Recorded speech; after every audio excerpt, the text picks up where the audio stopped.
And while there are some who think that its real genesis, its real origin, went back with the stroke that Woodrow Wilson experienced while he was in office, while he was president, or perhaps with the stroke that killed Franklin Roosevelt when he was president. But it having passed and been ratified in '67 might have had more to do with the assassination of Jack Kennedy. But whatever the genesis of the 25th Amendment, it's basically, it replaces the language in the Constitution about presidential succession. And it adds something quite significant. This is Section 4. Whenever the vice president, now, so this would require Mike Pence. He has to be the lead on this. Whenever the vice president and a majority of either the principal officers of the executive departments or of such other body as Congress may by law provide, and there, to the best of my knowledge, is no other body right now. So this would be the cabinet, the leaders of the executive offices. Whenever the vice president, a majority of the principal officers of the executive departments transmit to the president pro tem of the Senate, who I think is Orrin Hatch, yeah, and the Speaker of the House of Representatives, who's Paul Ryan, their written declaration that the president is unable to discharge the powers and duties of his office, the vice president shall immediately assume the powers and duties of the office of acting president. So the vice president, if the vice president can get the majority of the cabinet to sign a piece of paper saying Trump is not fit for office, then Mike Pence becomes president. Now, thereafter, if the president, now see, again, this was probably envisioned for strokes and heart attacks. Eisenhower had a heart attack in his last year in office too in 1959. So, who knows? But anyhow, but I think you can apply it to mental incapacity.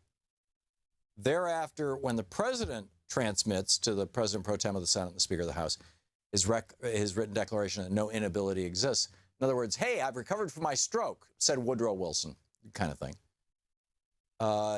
He shall resume the powers and duties of his office unless the vice president and the majority of either the principal officers of the executive branch or the such body as Congress may provide transmit within 4 days to the president pro tem of the Senate and the Speaker of the House of Representatives. Basically, their challenge, their written declaration that the president is unable to discharge the powers and duties of his office. If the Congress, within 21 days after receipt of the latter written declaration, determines by a 2/3 vote of both houses that the president is unable to discharge the powers and duties of his office, the vice president basically becomes the president.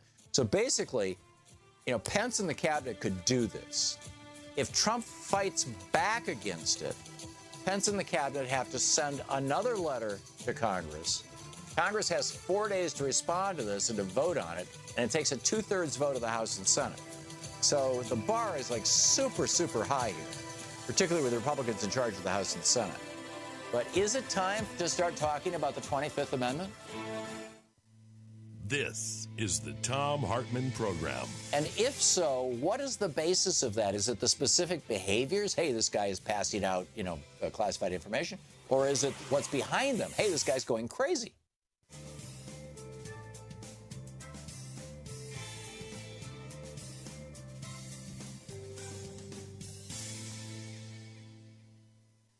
And welcome back. Merlin in Madison, Wisconsin, watching us on Free Speech TV. Hey, Merlin, what's up? Hi, I'm turning off my speakerphone. Thank you. Hi, my comment goes to all of the above. I have called my representatives, and I urge other viewers, listeners to do the same, and urge them to bring up this issue on the floor of Congress so that it is so deeply embedded in the congressional record, the Republicans won't be able to pull it out with a forceps. It's there. It's for history to see. It cannot be denied. It has to be done. The other thing is his behavior is so erratic, and this goes to the 25th Amendment, that he's presenting a clear and present danger to the security of the United States and its people. Yeah, and it's not just, Kislyov and Lavrov. I mean, he's looking at North Korean top-secret documents at Mar-a-Lago in front of the guests who are taking pictures on their iPhones of it. Yep. It's all there. It's the record is there in the public domain, but it also has to appear in the congressional record. Yeah. Because this is historical. We're having our second Tuesday constitutional crisis in a row. and it's got to be stopped. The other thing I think is... Hang on, if I may, Merlin, you said we're having our second Tuesday constitutional crisis in a row. Yes. I don't know what you're talking about. Could you clarify? Well, last Tuesday he fired the man who's investigating him. Yeah, okay. I was out of the country. I'm sorry. But dropped yesterday. It's Yeah. out of sequence a little, but it's got to be stopped. The Republicans won't do it, and they have to be forced to the brink. And perhaps this is one of those methods that will do it. I think he will also seek litigation if if articles of impeachment are drawn up. Yeah. He will drag that through the courts. This is probably quicker and dirtier than that. One of the Washington Post columnists, and forgive me, I caught this on the fly this morning as Louise and I were getting up and, brushing my teeth and all this other kind of stuff. And so I frankly, I don't remember who it was. There were 4 or 5 people sitting at the table with Joe Scarborough, and we were just kind of watching it as we were getting ready to head in here to the radio studio. And although I think it might have been Eugene Robinson. But in any case, he kind of jokingly said, what if we just offered him $1 billion to go away? And, because I think he's going to fight any kind of removal. I think the Republicans will support him in that.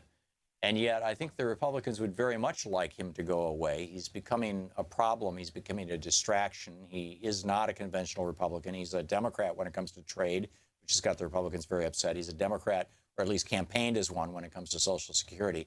And in fact, he forced Paul Ryan to pull a cut of Social Security out of the budget that they just did, although he allowed a cut for Medicare and Medicaid. But nonetheless, they're just, they're not happy with him. They'd like Mike Pence. They'd like a reliable toady, a guy who will, when the billionaires say jump, Mike Pence will say how high. Donald Trump is one of the billionaires, so he's just not used to doing that. And he understands the language of money, so maybe Robinson has a very if it was Eugene Robinson, So the idea of saying, hey, here's $1 billion, go away, as opposed to we won't prosecute you if you go away. I mean, he doesn't seem to deal well with threats. But bribes, I think he knows bribes really well. He's said in the past that he's had to give bribes in foreign countries in order to do business. So, Merlin, thanks for the call. It's very thought-provoking stuff. I appreciate it. Thanks for watching us on Free Speech TV. We'll be right back.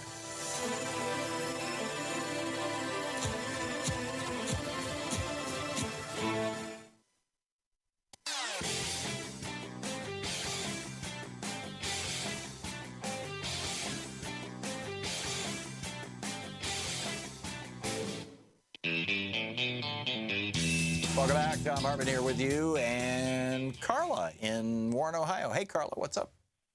Hey, Tom. I was wondering if, I don't care how it happens, Mr. Trump is removed and Pence takes his place, does the Senate lose their tie-breaking vote? No, maybe for a few days. But what Pence would do is appoint a vice president. And that vice president would be, I believe, ratified by the Senate. I'd have to go back and read the Constitution or ask somebody who knows this stuff. But basically, the new president appoints a vice president, and there is some sort of a ratification process, which presumably would not be, well, I guess it would depend on who he picked, but I doubt he'd do something, really, really controversial. So, yeah. Well, thank you. I appreciate it. I'm just trying to figure out why. I know they want to do crap before he's gone so they can blame him. Yeah. I'm just trying to find motives. Thank you. Motive for and what? Welcome back. Thank you. For their inaction. Oh, for the Republican inaction? Well, the whole crew of them are kind of... You mean inaction around Trump? Yeah, well, around the whole thing, yes. Yeah. Yeah, how this could happen and be allowed to go on. Yeah, it really is confounding in a way. And I personally believe that the Republicans in office who are dancing to the tunes of the billionaires, which is probably well over 90% of them, are so eager to get to the tax cut part of this, so eager to get to the where the real money is, right? Both the money that they're going to get kicked back to them and for their campaigns, and the money for the donors who own them. They're so eager to get to that they're willing to put up with just about anything to get there. And they know that Mike Pence is a lousy salesman. I mean, he was a laughing stock as the governor of Indiana. The whole periods for Pence thing, if you're not familiar with it, Google it. It's amazing.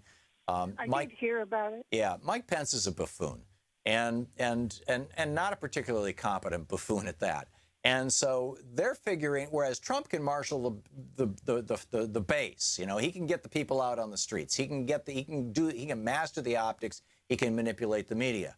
And so basically, when you're hearing people like Cornyn and these guys, doing their, I wish he'd just, Mitch McConnell, I wish he'd quit tweeting, what they're really saying is, Donald, shut up for a minute until we can get to the damn tax stuff. After we're done with the tax stuff, after we've paid off the billionaires who put us all in office, then we can have a conversation.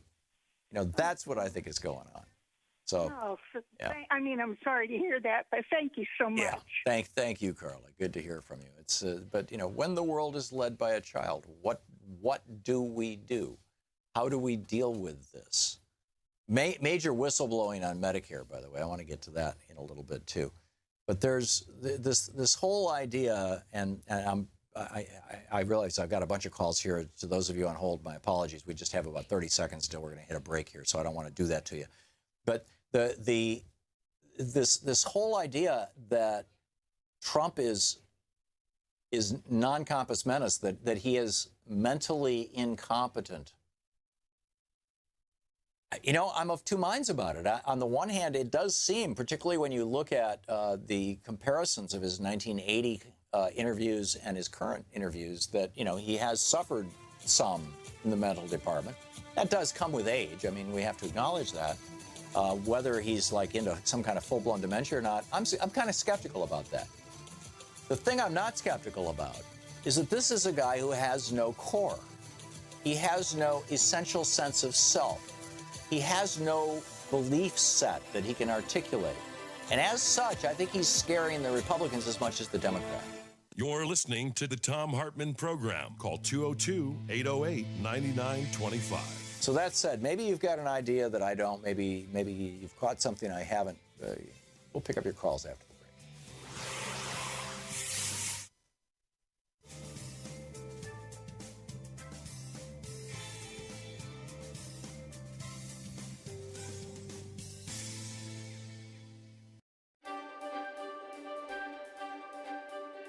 And welcome to Thom Hartmann University Book Club. Today we're reading from The Last Hours of Ancient Sunlight, The Fate of the World and What We Can Do About It. And this is from page 165, The Lives of Ancient People.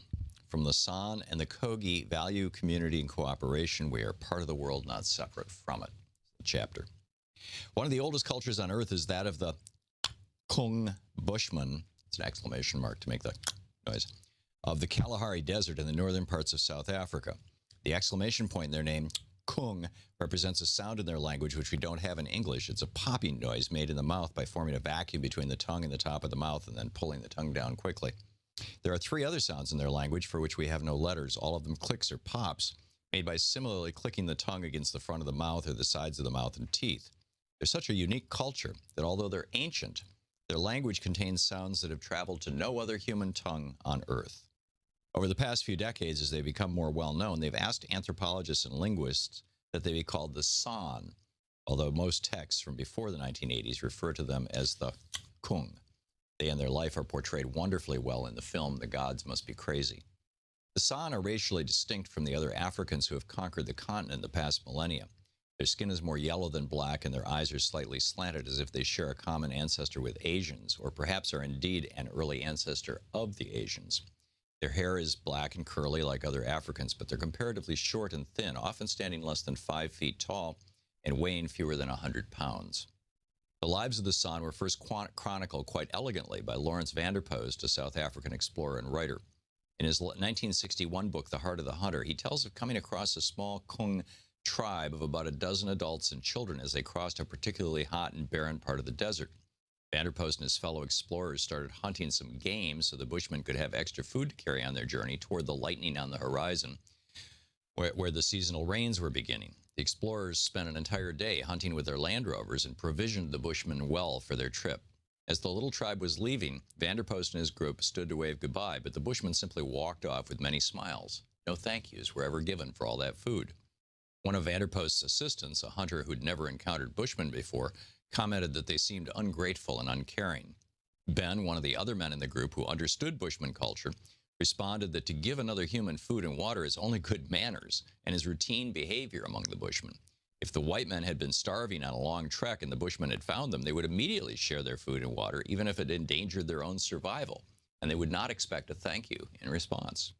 In fact, in San Bushman culture, to eat in front of another person who is without food is considered an immoral act, every bit as horrific as if in our culture a person were to walk out onto a busy city sidewalk, pull down their pants, and defecate. Everyone would be shocked and horrified. As it happens, the San do say thank you. They do it whenever they're hunting, when they're making a decision to take a life. No animal is killed for food by the San without being thanked by them, both at the time of the hunt and later when a dance is done for the soul of the animal. And animals are only killed when there is a clear need for food. For those of us who grew up in modern civilization, it's difficult to imagine a life and culture where such fundamental things are simply taken for granted. When we stop behind a car at a red light, we don't open the door and run up to the car in front of us to thank them for being so considerate as to follow the basic rules of the road and stop for the red light. It's simply a given that everybody does that. No thanks are required. Thanking people for doing something implies they had a choice to do otherwise and did so out of a desire to be nice. But imagine a world where feeding another person is as much an automatic response as stopping at a red light. A world where a person who fails to feed or care for another is ostracized or punished, the way we give people tickets when they run red lights, where the care of others is more important than even the care of yourself, where the teaching all things that you should want others to do to you, do ye even so unto them, is actually practiced, not out of an effort, but as part of a daily routine, as the normal way things are, as the basic assumption of a society. That is San culture, the way of an older culture. A story of Chippewa, a storyteller of Chippewa and Cree ancestry told me that his people have a belief that if a person visits your home and you fail to share with them food and water so that they leave hungry or thirsty, and then the Creator decides to take them home at that time, they will arrive in the spirit world hungry and thirsty. He said the responsibility for that person's condition in the world is yours because you were the last person he met and you had an opportunity to feed him. So we have an obligation to feed and give water and shelter and whatever else a person may need whenever they come into our village or our home. In our younger culture, we value productivity and individual possession. In their older culture, they value community. Most modern people find it difficult or impossible to imagine a world where community is more important than possessions. Yet this is how about 1% of the world's population still lives and how all of your and my ancestors lived for hundreds of thousands of years. In 1997, a group of 13 researchers released a study in which they quantified the value of all the environments on the planet, from measuring the size of the Louisiana shrimp harvest to how much people were willing to pay for access to a lake, coral reef, or other natural attraction. They concluded that the planet's natural areas were worth about $33 trillion. And then from there, I go on to talk about how that's a crazy way to value anything. And we need to be, revisiting these ancient culture values. The book is The Last Hours of Ancient Sunlight.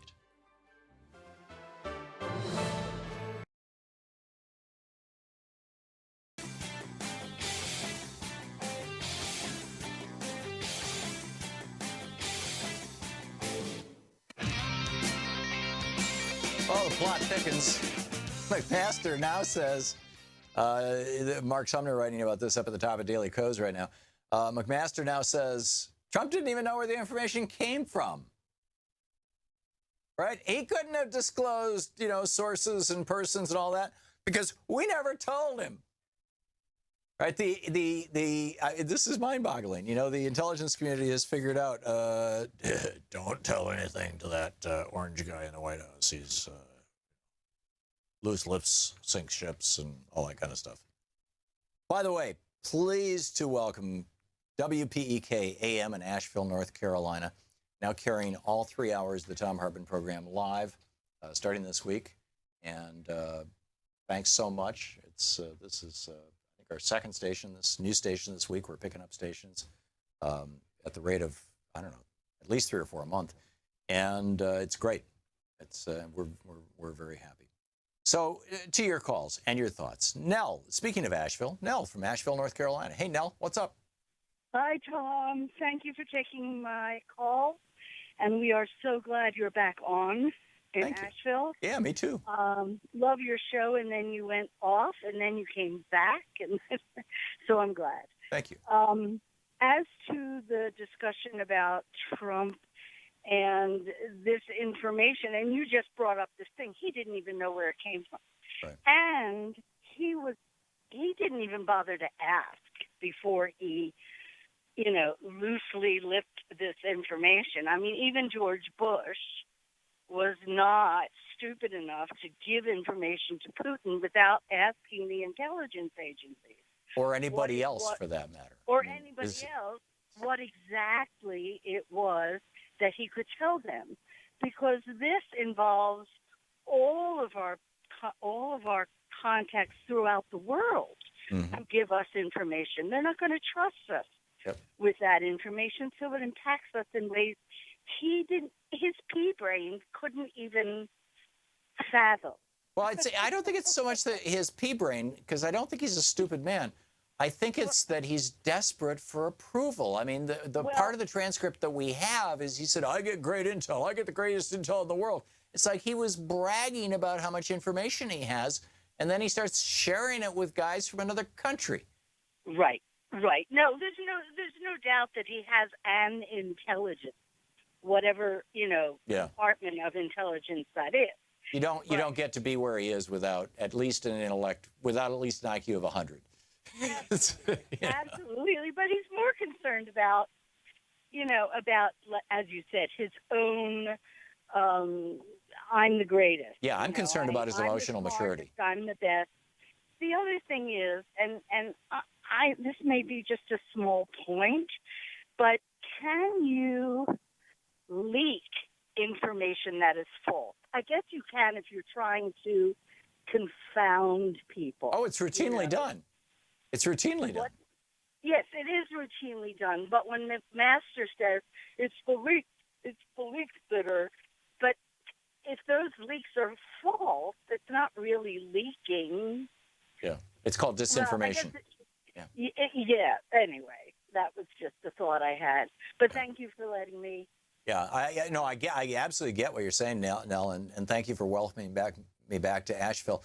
The weird thing is, Jack Kennedy understood this concept. He leaked a little false information on occasion, particularly with regard to Castro and the old Soviet Union and LBJ. I mean, there's a lot of examples of this throughout history. In fact, the book that came out about 2 years ago about the Dulles brothers during the Eisenhower era is just mind-boggling in that regard.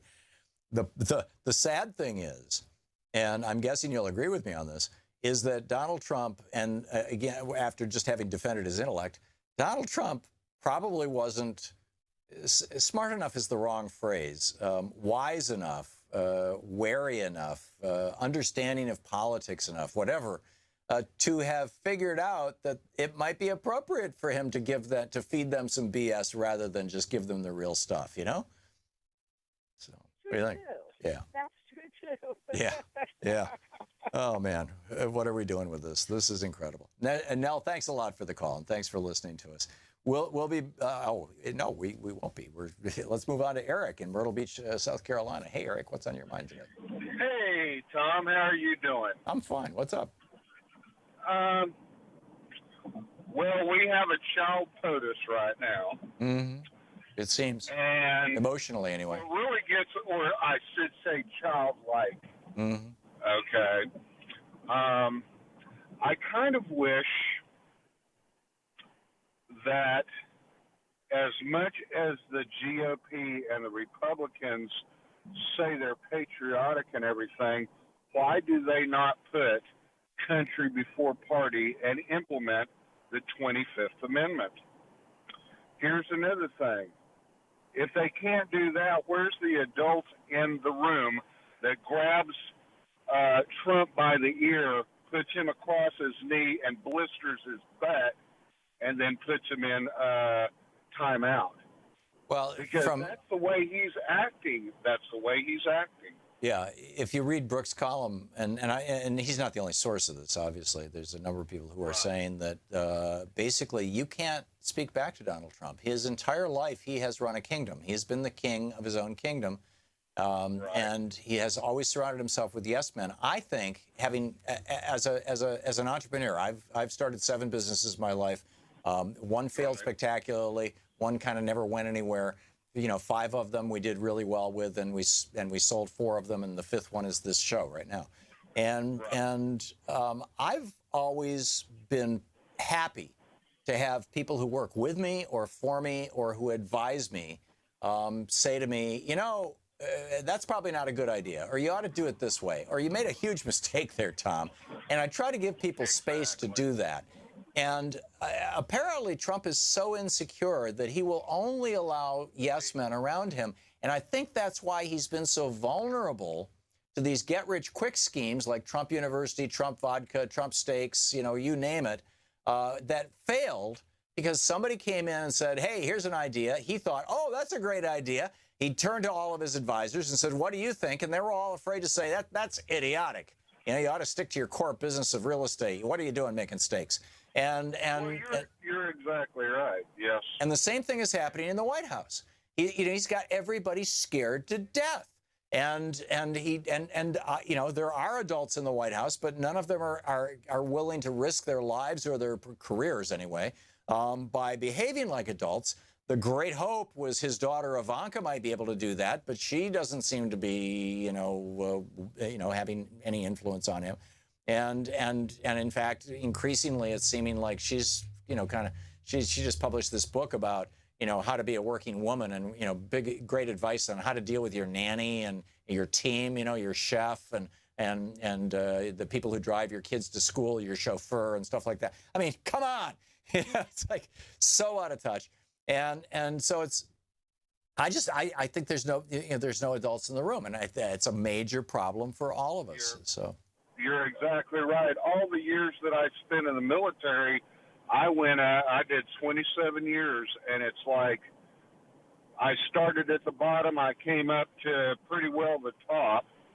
And I would say with him, it's his narcissistic attitude, and because he can do no wrong, and his followers, as I call them leanings, they scare me because they remind me of the family. You mean Charlie Manson's family? No, the family from Charles Manson. Yeah. Because he could do no wrong. Yeah. And it's scaring the heck out of me. It really is.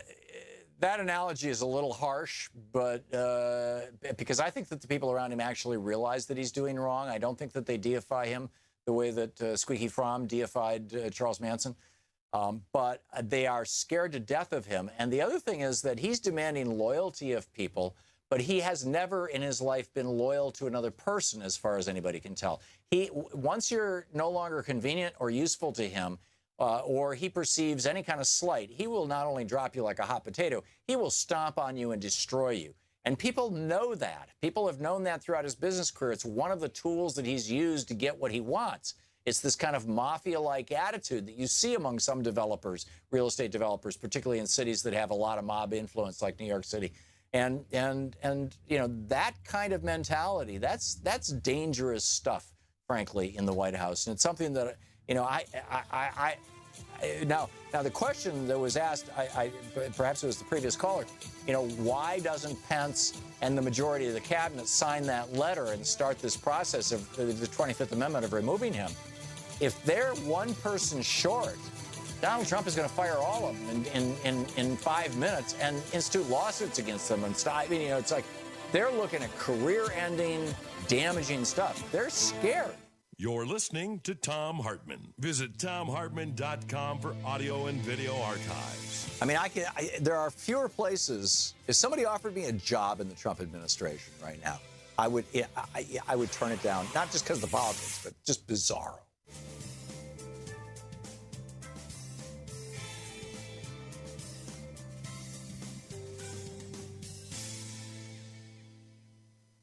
And welcome back. Suzanne in Brunswick, Georgia. Hey, Suzanne, what's on your mind? Hey, Thanks for Tom. watching Free Speech. Just a couple of quick points. I think that those two Russian guys that met with Trump in the White House, I think that was Putin's way of telling the world that he is now in the White House. The other thing is I think that he's meeting with these other dictators is because I believe that he's giving them all that secret information in lieu of them forgiving his loans, because I think the information to these people are far more important than the loans that they have given Trump over the years. And I also think those two Russian guys in the White House were also giving messages to Trump from Putin, and like the old mob days, don't do it through the phone, don't do it through email, do it face to face, and that's very scary. Your thoughts? Except that there were people in the room with them who did hear what was said, and there was a transcript made of the conversation. And in fact, there are people now, elected officials who are saying, please delete from the transcripts so it never makes it into the record, the confidential information that he passed out. Number one, I don't think this has to do with loans. Frankly, with regard to Trump's loans and his business practices, I'm not so concerned about his association with foreign governments like, Turkey and Germany, and Turkey and Russia and who's the other oligarch he's sucking up to? Oh, the Philippines, Duterte. Because I don't think that it's government to business stuff that's going on. I think it's organized crime to business stuff, or oligarchs to business stuff. And I think he's trying to hide his associations with some of these very, very wealthy people who are basically kleptocrats, and in a number of countries, including Russia. But that's just my speculation. I can't. It's the best reason I can come up with, that and the fact that he doesn't want to admit that he's nowhere near as rich as he says he is, about why he won't release his tax returns. Yes, Putin did request this meeting in the White House with Kislyak and Lavrov.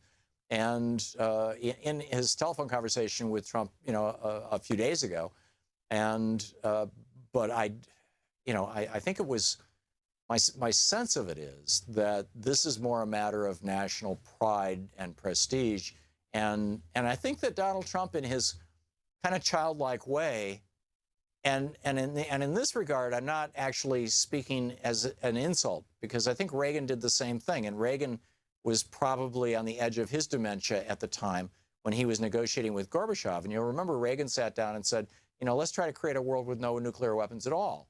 And Gorbachev said, okay, let's do that. And out of that came a historic arms reduction treaty. And,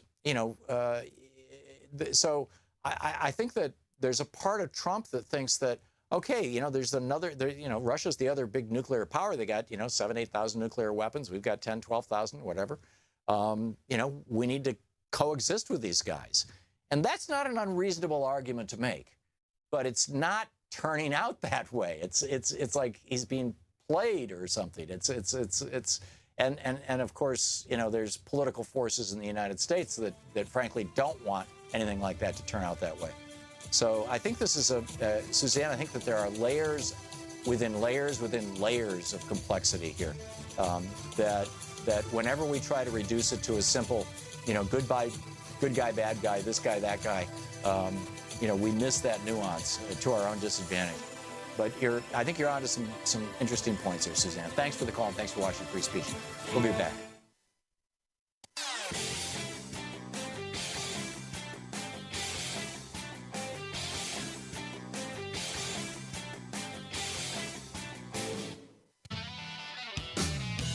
Welcome back. Thom Hartmann here with you. And Ed, Klamath Falls, Oregon. Hey, Ed, what's up? Tom, I think you people don't get it. He's in charge. If he says something is no longer classified, it's no longer classified. Nobody can argue with that. I pointed that out in the first 5 minutes of this show, Ed. Okay. Well, then, he's in charge. If you weren't in the military, I don't think you understand what that means. It means if a first lieutenant who's 22 years old and you're a sergeant that's 25 or 30 tells you to do it, you do it. Right. So what does that have to do with anything? Well, that's Trump. The man is in charge, and if he says black is white, then that's what you have to salute and say, yes, sir, black is white. Well, see, my reading of the Constitution, Ed, is that the president is not the king. That the president is the head of one of three co-equal branches of government that serve to check and balance each other, and that are all under the power of, responsive to the people. That ultimately, in a democracy or a republic, if you prefer to call it that, that it wouldn't be a republic if the people weren't in charge. So yeah, Trump has certain powers. He's the commander-in-chief of the armed forces. He has, some powers with regard to things like executive orders. He can direct his executive branch agencies to do certain things. He's trying to blow up women's rights around the world, stuff like this. I mean, he can do those things, but that doesn't mean that he's absolutely in charge. I mean, arguably, if you read the Constitution, and particularly if you read the Federalist Papers and you get the debate and read John Madison's notes from the Constitutional Convention in August, September of 1787, they were all absolutely clear and totally unambiguous. The people are supposed to be in charge, although it has to be done through a representative process. And what's happened, in my opinion, Ed, is that the people have lost charge, that we've got a couple of political parties that have been dancing, the Republican Party dancing in the top 1%, the Democratic Party dancing to the top maybe 10 to 30%, the professional class and things, and that the bottom class has been just kind of left out. The Democratic Party has been trying to reach out to them, but the Republican Party's assault on the unions and Fox and everything else, I mean, it has gotten trampled. And what we need to do is get back in charge. But right now, because of these Supreme Court decisions that started with the Buckley case in '76 and Boston versus Bilotti in '78, and then Citizens United in 2010, McCutcheon in 2013, all these cases, what they've done is they have put not the people in charge of our government, not the people in charge of selecting who our president and our vice president and our senators and our House members are. They've put the billionaires in charge. And the media that the billionaires own, like Fox News and the right-wing talk radio. And that is not, in my opinion, a healthy thing for a democratic republic. Your turn, well, Ed. It's your opinion, but the people have put him in charge, and that's it. It's over. Well, actually, the majority of the people put Hillary Clinton in charge. But you're right. The Electoral College, which was put into place to We have a corrupt political system, but the corrupt political system put him in charge. Yeah. So let's uncorrupt. I realize that you and I have very different politics, but can't we agree that it's now an important and useful time to uncorrupt the political system, perhaps by getting money out of it and making it so that the billionaires aren't running the show anymore? Tom, I think that the best thing we could do would be to make it illegal for any politician to take any money, anytime, for any reason, and that would fix everything that's wrong with this government. I'm with you. Ed, we finally agreed on something. Thanks a lot for the call. Carl in Chicago. Hey, Carl, what's on your mind? Thanks for listening to WCPT. Yes, how you doing, Tom? Good. Yeah, it's time that we just cut to the chase and accept what Donald Trump is. He's an amoral individual, which means that he's mentally deficient. I'm in the definitive fact of what amoral stands for, and that's Donald Trump. You can't go to say like a mental institution and expect to have the patients to be rational. Yeah. In other words, it goes beyond immorality. It's not that he's bad or evil. It's that he is so unaware of the concept of morality that he's sometimes moral and sometimes immoral, and it doesn't matter because he doesn't know the difference. Therefore, he's amoral. He has no morality. That's what I'm saying. He is amoral. He doesn't know. That makes him mentally deficient. I mean, it'd be like me, Tom, saying, well, hey, I'm going to put my life in your hands, knowing, however, that you don't care whether you live or die. Yeah, not a good thing to do. This is the Republicans' problem now. They think that their self-preservation is dependent upon them preserving Donald Trump, when that's the farthest thing from the truth. I mean, you even said today, your own self, that, he doesn't care about the Republican Party. He doesn't care about no one. He doesn't care about this country. He only cares about Donald Trump. Oh. And when we have to just get down and accept and recognize that, That's what this guy represents. There's no rationalizing his behavior or anything like that. This is what he is, and impeachment is where we got to go with this. I don't know about removing him by the 25th Amendment, but there's enough there to impeach him once the Republicans accept it. Well, he doesn't care about nobody. Yeah, and I think that's starting to sink into their little brains. But they're still addicted to the billionaire money. And keep in mind, this guy was part of the Koch network for years and years, and he's one of the billionaires. So there's this kind of weird, incestuous stuff going on inside the Republican Party. Carl, I got to move along, but thanks for your comments. Very well said. James in Utah, Alabama. Am I saying that right? Yes, sir, you are. You got it right. What's up, James?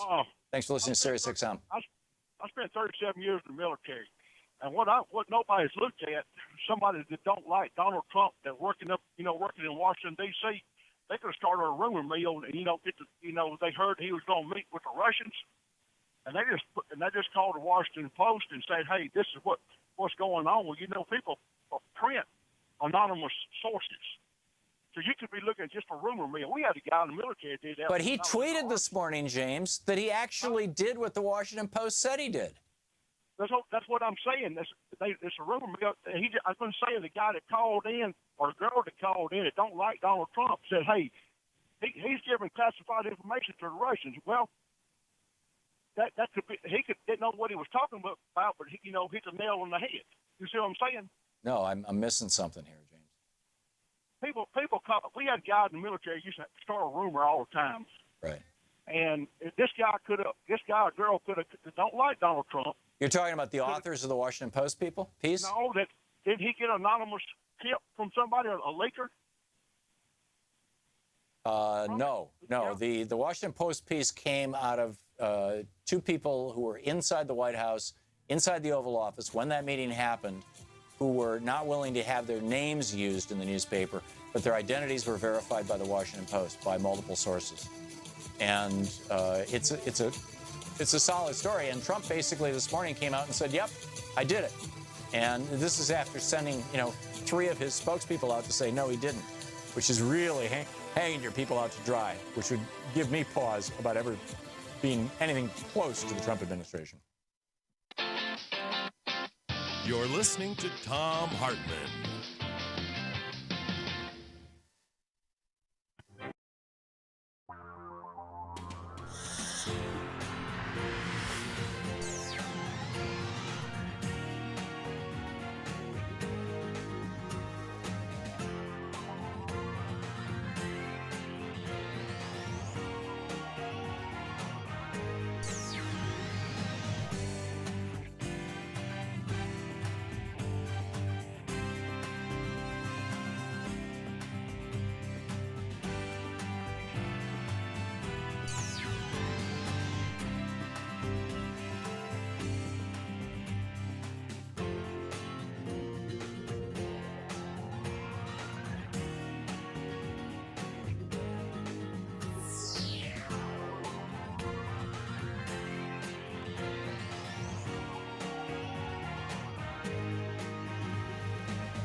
The Thom Hartmann Program is brought to you in part by the Aiden Forecast, an investment newsletter with weekly updates of leading market indicators and a monthly deep dive into what the details of the economy and the markets mean for investors and retirees. On the web at aidenmarkets.com. Wines have some of the highest pesticide levels in our food chain. This hour brought to you by ecowine.com. Pesticide-free wines, organic wines, imported from France by the organic wine company, ecowine.com. The Thom Hartmann Program is brought to you in part by Super Beets. Super Beets are sourced from non-GMO beets, and they're packed with dietary nitrates, helping to produce nitric oxide for more energy, stamina, and support for healthy blood pressure levels naturally. For more information, call 800-223-8242 or visit freespeechbeets.com.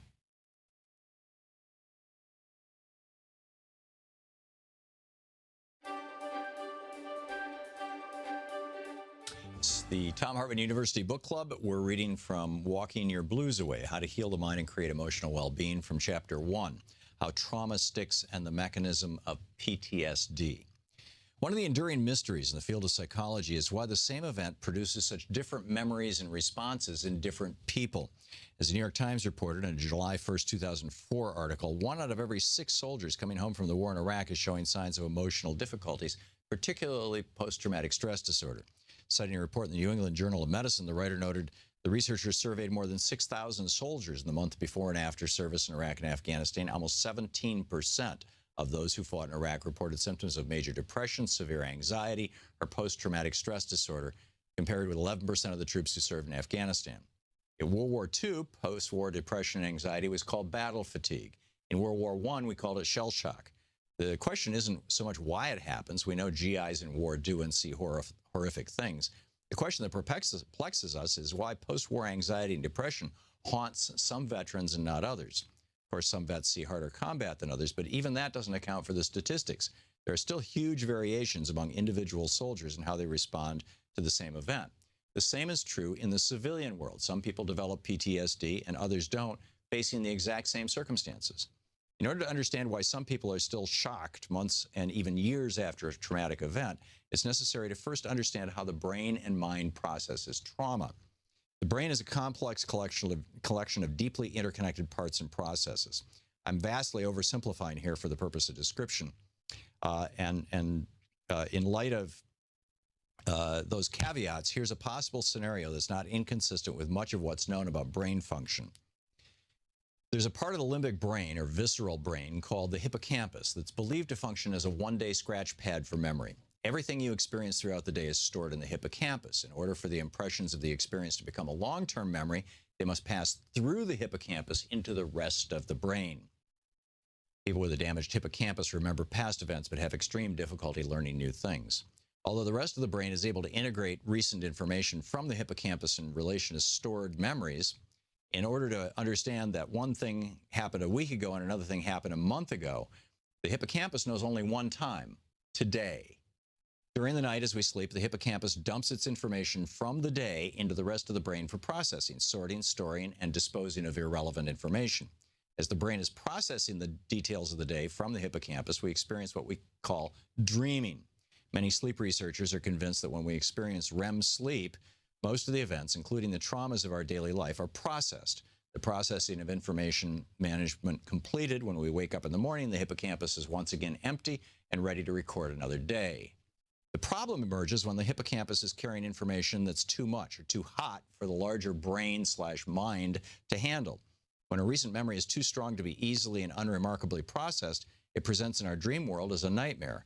If that still doesn't download the information from the hippocampus, then the trauma either becomes buried in the subconscious, a process Freud referred to as repression, or it gets thrown back into the hippocampus the next morning. It's as if the brain says, whoa, that's too much for me to process in one evening. Please hang on to it for another day. When the person wakes up in the morning, the information's still there in the hippocampus, still remembered and known and felt as if it happened that same very day. The conjecture that the hippocampus knows little about the more distant past accounts for the unique feature of true PTSD, that the person feels every day as if the past event happened today, or at least in the very recent past. The trauma is always front, center, new, fresh, and raw. The consequences can be psychologically and emotionally devastating. Every day is affected by a past event. The traumatic event never passes from now until then, and is never processed and filed away in the memory banks, where it loses the power to cause pain and problems on a daily basis. The impact of this on the mind and the emotions is staggering. Brain scans even demonstrate that before a PTSD event has been processed, the amygdala, a part of the brain responsible for strong emotional states, such as those involved with survival or the perception of a threat to survival, and the hippocampus are not functioning normally. The brain scan makes it possible to, in a way, see the effect of the stuck memory. After processing the memory, these parts of the brain usually return to normal functioning. One of the key concepts of many schools of psychology is that human beings are most functional when every part of the mind has access to all other parts.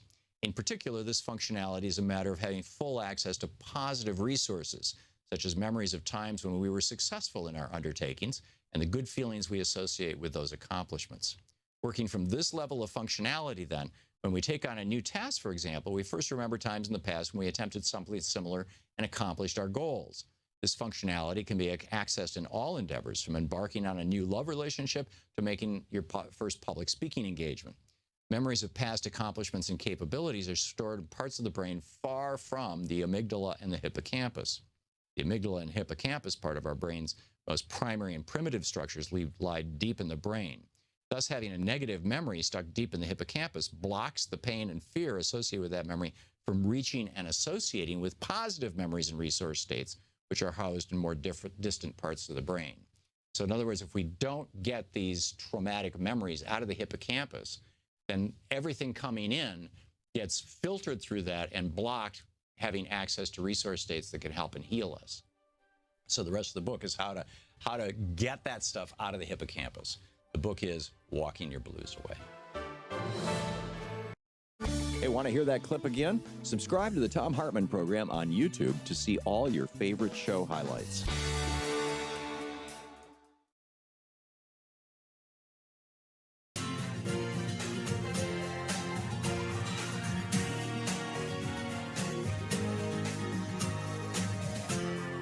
This is the Thom Hartmann Program. Welcome back. Thom Hartmann here with you.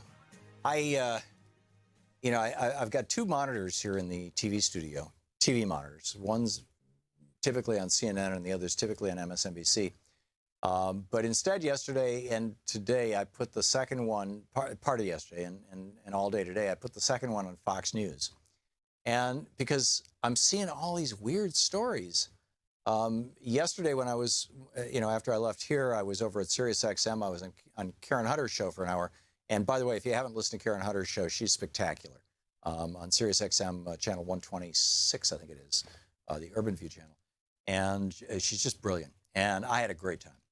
And anyhow, after that, I went back over to the RT studios, and there they've got, all this, the three big TV networks plus RT. And Fox was doing all these. I mean, here's the story, right? That the president of the United States is giving classified information to the Russian ambassador and the Russian foreign minister. And Fox was doing stories on just totally other stuff. I mean, just this Media Matters for America has screenshots, right? Here are the stories that while everybody else was talking about Trump, passing out classified information, this is what Fox was talking about. North Korea missile test shows capability to harm U.S. Family of Penn State hazing victim speaks out. Speaker appearing on Berkeley campus refuses to condemn violence toward conservatives. This is some liberal speaker. Tucker Carlson, many journalists degrade themselves in covering Trump. Media hysteria. Mika versus Kellyanne Conway. Tucker Carlson, Access Hollywood tape leak was political activism. Tucker Carlson, Dems and media melt down over Trump presidency. Tucker Carlson, liberals melting down and turning violent. Oh, my God. Chadwick Moore, conservative journalist. Leftist protest gay conservative journalist. Romper for men. Rope him. It's about some new kind of athletic thing. Say what? It's fashion. It's fashion. Okay. Miss USA under fire for conservative, in quotes, comments. Actually, what Miss USA said is that healthcare in the United States is a privilege and not a right. Now, I have not seen the clip and I don't know the context.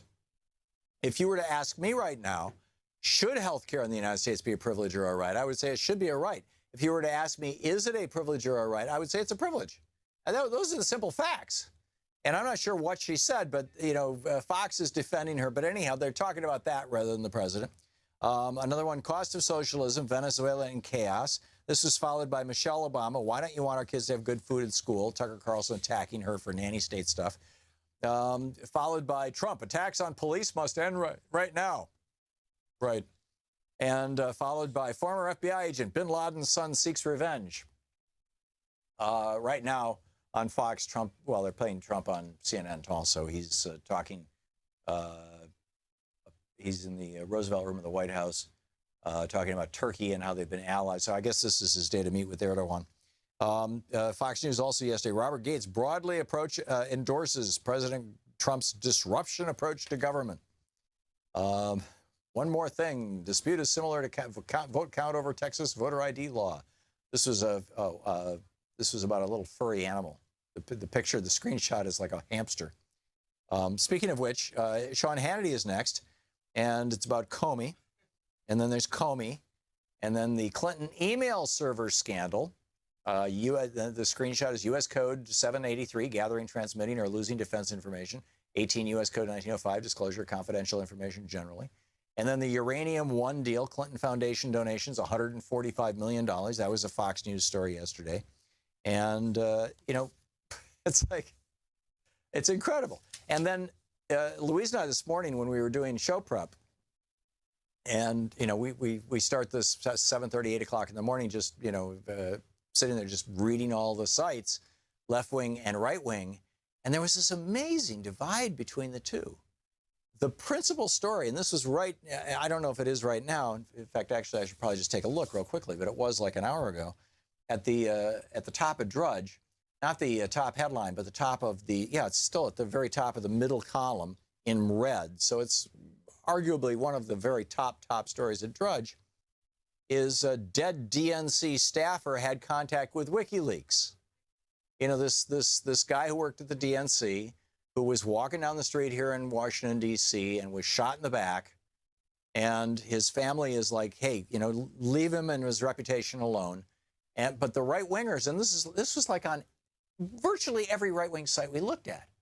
Instead of, Trump's disclosing information to foreign powers, it was this DNC staffer is alleged to have transmitted 44,000 pieces of data from the DNC to WikiLeaks. He was a Bernie bro. He's the guy who did the leak.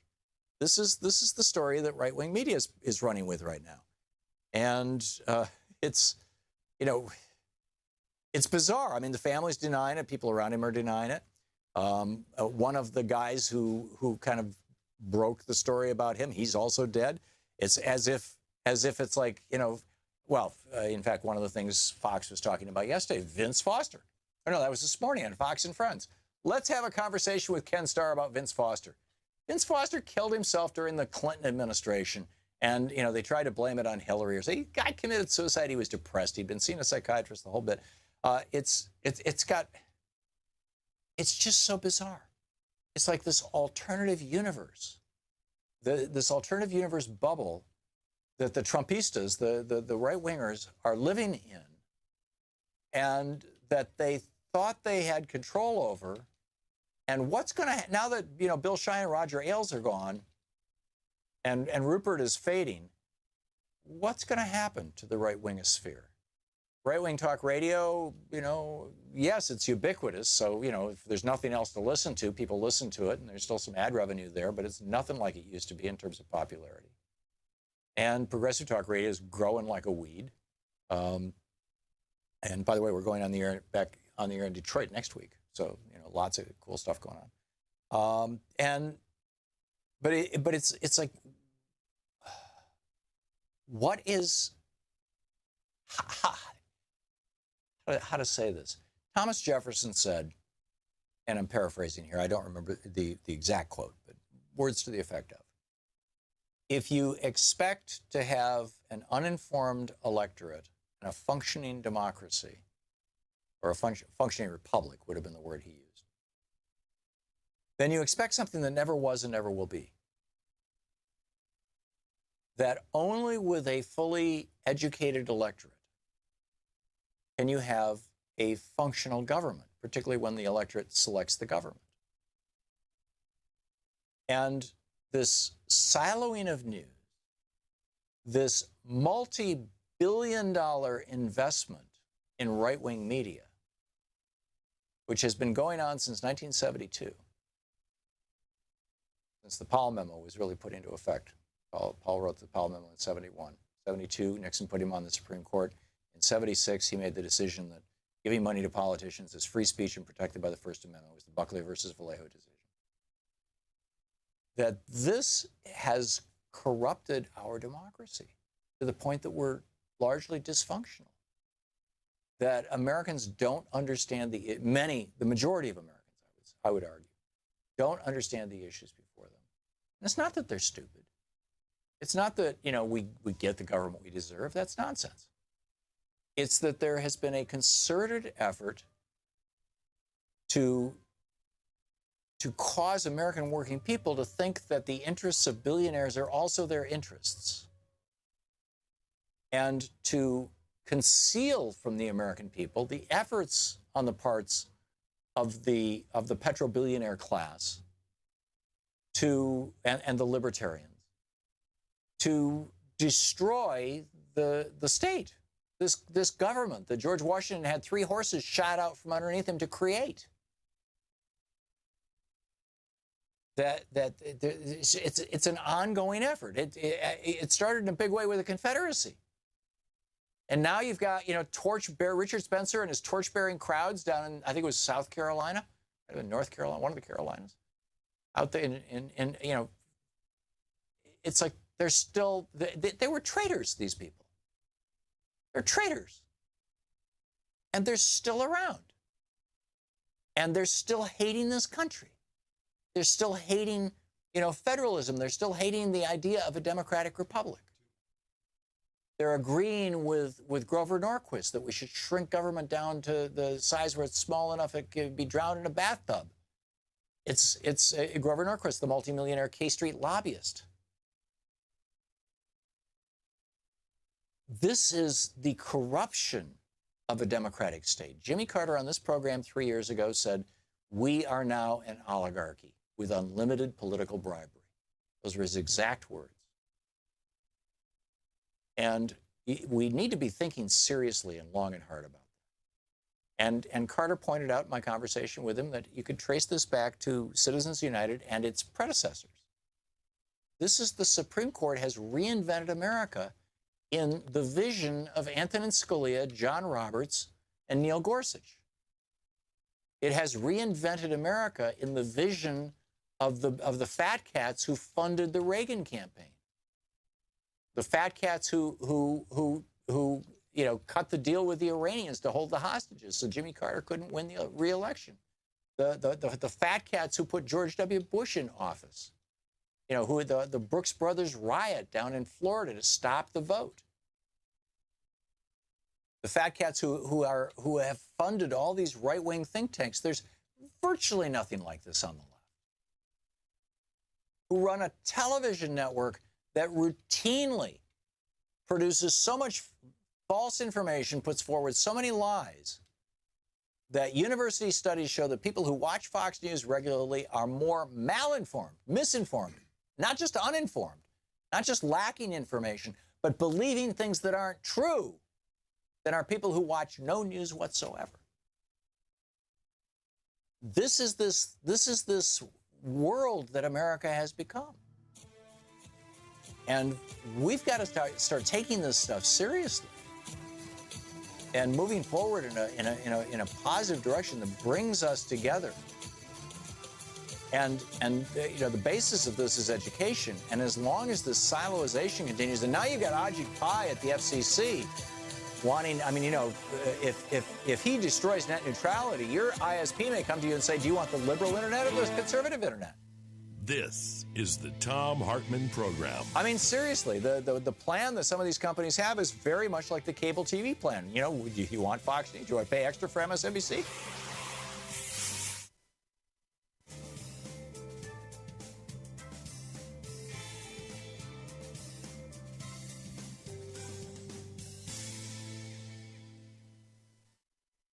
And welcome back. Thom Hartmann here with you. Let's pick up some phone calls here. Diane in Gardnerville, Nevada. Hey, Diane, thanks for watching Free Speech TV. What's up? Hello, thank you for taking my call. I believe that when Trump criticizes the people on does his Twitter stuff and criticizes people on the air, he's calling up his good old boys, Southern boys, to come and stomp on them. And they have chemicals and all kinds of know-how that they can hurt people with now. And they do. Oh, yeah. By the way. And I think he does this on purpose. I think that this is one of the ways he gets his own way. and he can cause anyone to just back off. Then when he goes on his Face the Nation, his address, and all his people are there, when he promises them the jobs and the insurance and all this great things, he's telling the truth, but he's planning on all of the flash floods that go into cities and end up with sewer waste going into the houses and the infrastructure of cities that's going to kill people. He's planning on all the bad weather and the storms that are going to kill people. He's planning on the microbes that they're growing in the dirt to kill people. Who can hold anybody responsible for what the weather does and what bugs do? But they know how to grow them, and they know how to position them in a person's house anytime they want to. I think, so then, Diane, you're pushing the boundaries of paranoia here, respectfully. Really? Yeah, I really do. I don't think that Donald Trump is sitting around figuring out how to infest your house with bugs. And the alterations to the weather, I mean, the big concern that we should have is the fact that there's 6% more moisture in the air now than there was 30, 40 years ago. That there's, we're over 400 parts per billion of carbon dioxide in the atmosphere. It is altering. I just came back from the Arctic Circle. The weather is changing rapidly in the Arctic, and it's changing all over the country, all over the world. Migrating birds now are in a crisis because they're migrating early because the seasons are changing. They respond to the sun, but the places that they're migrating to, a lot of the insects and whatnot don't molt and don't come out. They respond to time, to particular seasonal things, and so there's this disconnection. So there's lots of nasty stuff going on. I'm not disagreeing with you on that at all, but that there's some giant malevolent force that has control of all of this is in some ways kind of a reassuring idea, because it's sort of like religion. It allows us to say all those things we don't understand, there's actually an explanation for, and we'll put it all in this nice little box.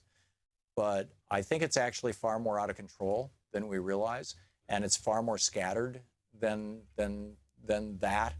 And we need to be looking at the individual pieces and looking at it holistically.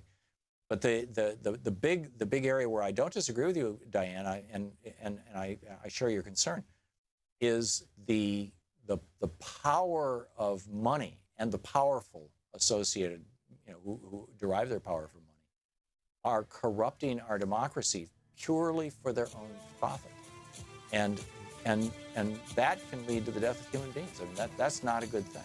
Diane, thank you for the call, and thanks for watching Free Speech TV. We'll be right back at 23 minutes past the hour.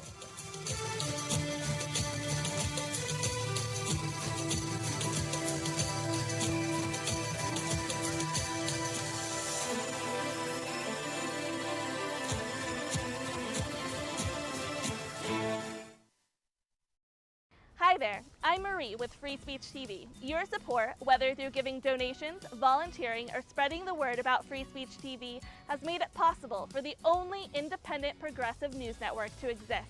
And for that, I want to say thank you. Now you can give to the network powered by the people by donating an unwanted or used vehicle through our Vehicles of Change program.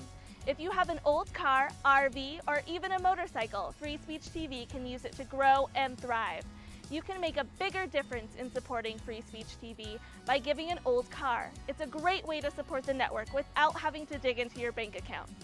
Just call 877-378-8669 and ask for more information about Vehicles of Change. Again, the number to call is 877-378-8669. If it has a VIN, we'll take it in. Thank you.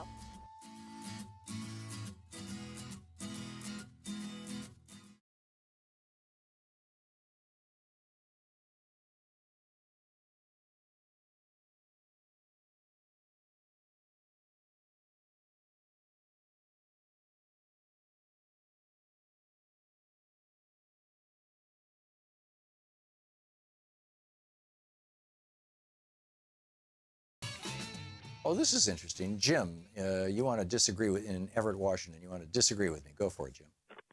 Yes. Hi, Tom. How you doing today? I'm well. What's up?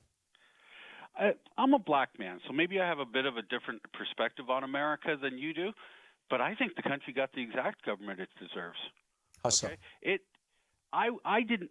I vote for somebody because they're either I believe in what they're doing or I don't believe in what they're doing. I voted for Obama in 08 because I believed in what he was doing. Didn't vote for him in 12 because of the fact he did the most fascist thing in U.S. history. He made us pay tax to a corporation on the medical without giving us a public option. That's pure fascism, and I've got a master's in economics. I know of what I speak. But frankly, if you look at American history, whites have been willing to send their own children off to war to keep blacks and minorities down. This was a white lash. Well, that was the Civil War. Frankly, if nothing else. I think white America's got to take it on the chin. Maybe as bad as what Germany had to take it after Hitler, because the country doesn't ever seem to learn. Yeah. It doesn't learn. Yeah. Almost 300 years of history, they still hate us. We've done nothing wrong to white America. We're not your enemies. We've done nothing to you. You've done to us. Yep. You've actually put yourself down to do to us because you follow snake oil salesmen like Donald Trump, who knows how evil this racism thing is in this country. And they use it against you, and now you're going to have to pay the price for it. Well, you make a good point, Jim. And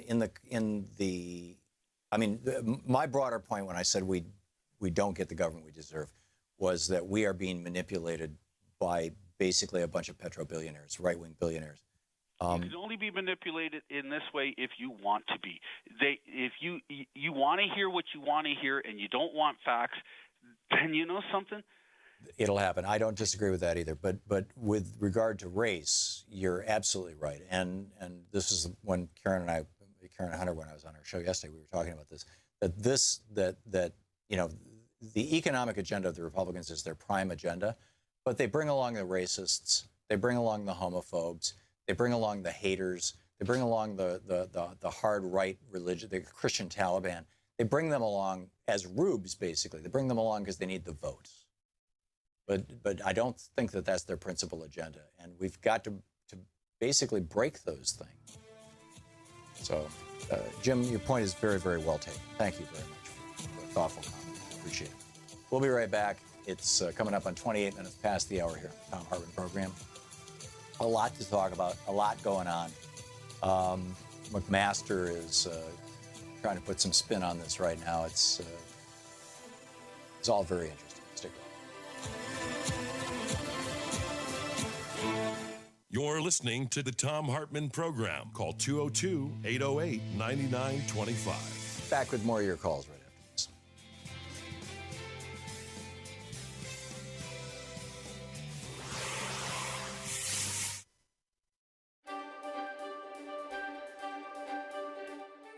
And welcome to the Thom Hartmann University Book Club. Today we're reading an excerpt from Robert Wolfe's book, Original Wisdom, Stories of an Ancient Way of Knowing.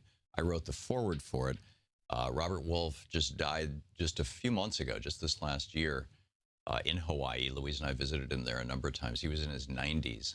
And back in the 1950s, he was an anthropologist and sociologist who had been hired by the Malaysian government to figure out why this one particular Aboriginal tribe, the Sonoy, who lived deep inside the jungle, hunting-gathering tribe, why they were, quote, lazy, why they were unwilling to work in the rubber plantations.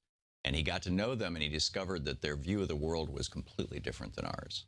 And that's essentially what this book is about, and it's absolutely a mind-boggling book. I'll share a little. This is from the middle of the book. This is page 86. It's finally he's reached the point where they'll let him sleep in the village with them. He says, in time, I grew to know them better. But it was when I began to overnight in their villages that I learned that they literally lived in another reality. When it became dark, people huddled together for warmth and companionship. In the tropics, there's no long period of dusk. It grows dark quickly. The air would become cool, and people would move closer together, reaching out, touching a neighbor, perhaps holding hands. Women might run their fingers through the hair of the person sitting next to them. During the nights I stayed over, they would often gather around me and have me ask them questions. Then they would ask me questions, very quietly and softly. Our being together was not like other social situations I'd ever experienced. We talked, but softly. They did not know how to compete for attention. A few words now and then were all that were spoken, a question or a comment, a simple answer, long silences.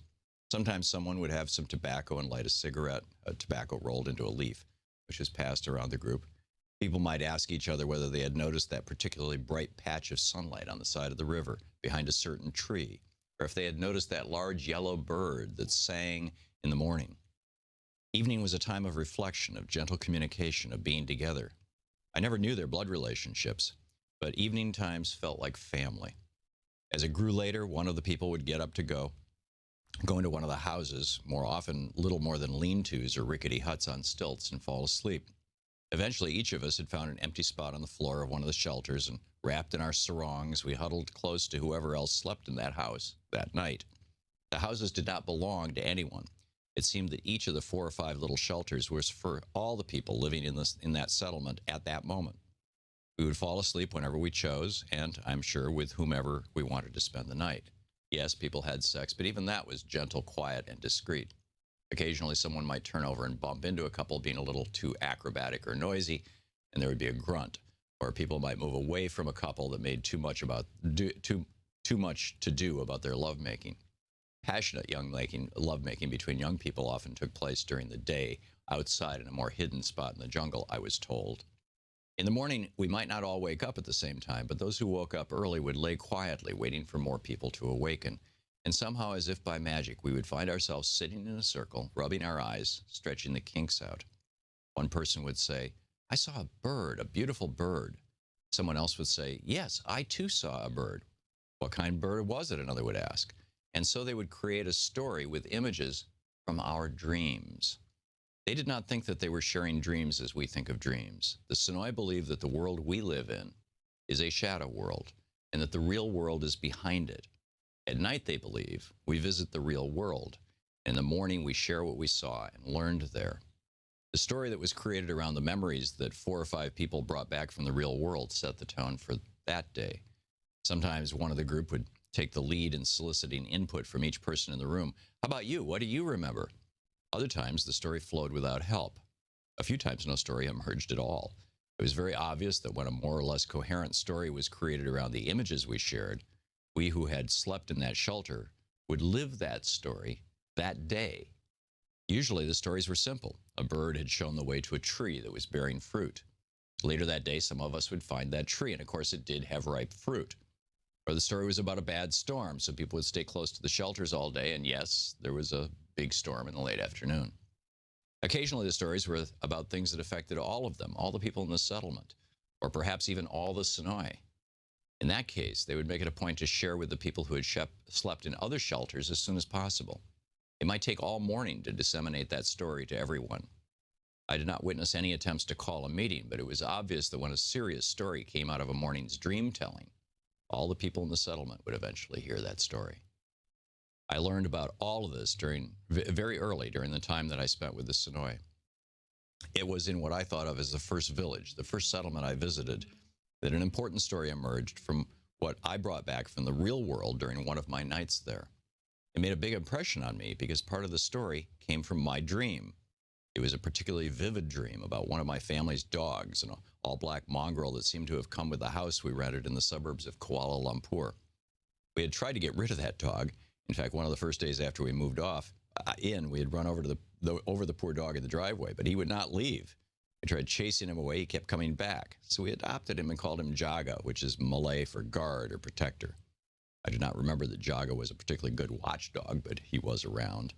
And he goes on to tell his dream, and then it's just an absolutely fascinating story. Original Wisdom, Stories of an Ancient Way of Knowing by Robert Wolfe.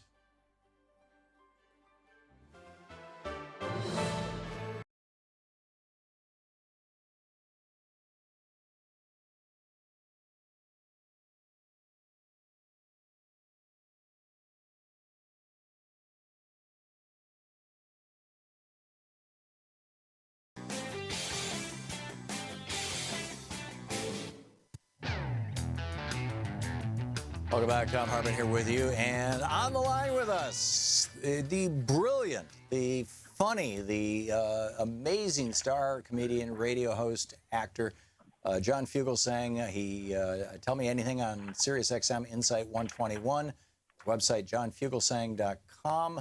You can tweet him at John Fugelsang. And John, welcome back to the program.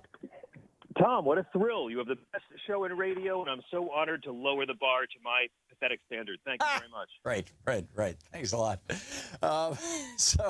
WTF, Donnie, making roasting presidents great again? Tell me, what is this? Tell me about this.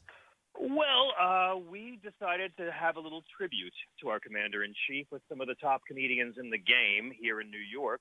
And WTF, Donnie is a little reference to Big Lebowski, although I'm guessing Mr. Trump hasn't seen that film. And what we're doing is having an all-star tribute to Donald Trump. And because I know he listens to your show religiously, Tom, we're inviting him to close it tomorrow night at Caroline's in New York. I've told Mr. Trump if he comes, I will give him 10 minutes. I'll light him an 8, and he can be part of an all-star lineup that's including the great Judy Gold, Emmy winner Trayvon Free from The Daily Show with Jon Stewart, Judah Friedlander from 30 Rock, Frank Conniff from Mystery Science Theater 3000, and our very special guest, I called this lady. I had no idea if she would do it. She hasn't done any stand-up shows since Trump was elected. But Rosie O'Donnell, the comedian with the most famous heckler in the world, will be performing at our show tomorrow night at Caroline's for a very special set devoted to the president. Yeah, and Caroline's itself is an institution in New York City. Is it 7:30 tomorrow night? Is that right? Yes, sir. Yeah, that should be great. And how can people, if somebody is in the New York area or wants to be in the New York area and show up for this thing, how can they sign up or get tickets or what do you have to do? Well, all of your listeners should get on airplanes right now for the tri-state area. If you're already in the tri-state area, just go to carolines.com. Caroline's is the premier comedy club in New York City, right in the heart of Times Square. It's a big room. It's going to be a lot of fun. It's going to be pretty packed. But we want people to come and be part of it. You know, I've been doing the Stephanie Miller Sexy Liberal Tour on the road, playing to really big houses of really engaged people. I mean, Tom, can you imagine if Hillary Clinton was president, we'd all be sitting around talking about Beyonce's twins. The silver lining to what we've witnessed is all the faith in my country I lost after the election has been restored by the people I've seen at the Women's March in D.C., at the anti-Muslim ban march in New York City, watching TV newsreaders become journalists, watching the judicial branch give America a civics lesson in the balance of powers. There's so much good going on right now. And while I love being on the road with Stephanie, we thought, let's do a big blowout show in New York, right here, the state that tried to warn the rest of the country about Donald Trump. Yeah, and a fine thing it is. So the show is tomorrow night. It's WTF, Donnie, making roasting presidents great again. Give me the lineup one more time, John. Sure, it's going to be Trayvon Free from The Daily Show, Judah Friedlander from 30 Rock, the great Judy Gold, who's been on everything from Louis to The Tonight Show, Frank Conniff of Mystery Science Theater 3000, and our special guest, Miss Rosie O'Donnell. It's going to be the Trump show of the year here in New York City. That's great. And tell me everything on SiriusXM Insight 121. Well, we're on a channel that's sort of like NPR with humor. Neil deGrasse Tyson's show follows mine every day. And we do a show that's rarefied company. Oh, yeah, he's lovely. We do a show that's 1/3 political talk, 1/3 culture, and 1/3 sort of like panels with comedians a la early Howard Stern. And our guests have included everybody from John Fogerty and Brian Wilson to Ashanti and Akon, from Senator Trent Lott to Senator Sheldon Whitehouse. We have a very eclectic mix going here, and obviously it's an honor to talk about it on your show. I've said this before, but Thom Hartmann is the one radio show host in the world where when I'm driving, listening to Tom's show, I have to have a pen and paper in hand so I can pull over and write down all the brilliant stuff that Tom drops. Well, thank you, John. You're very kind, and it's completely unnecessary. What time is the show on Channel 121? My show's 2 to 5 Eastern, so we're actually competitors, and I encourage everyone to listen to me, listen to Tom's show, and listen to me at the end. Bounce back and forth. There you go. Okay, John Fugelsang, actor, comedian, radio host, one of the smartest guys I know. And I just, John, your work continually amazes me. It continually impresses me. Your quick wit is something I lack, and I am so impressed and frankly envious of. It's and this show at Caroline's tomorrow night is going to be great. I'm Thank so you, sorry Tom. I can't make it. I'm envious. I'm envious of your morality and intelligence and broadcasting ability. So those are the Okay. things I think we've established a mutual admiration society, and probably our listeners are starting to puke. So let's stop there.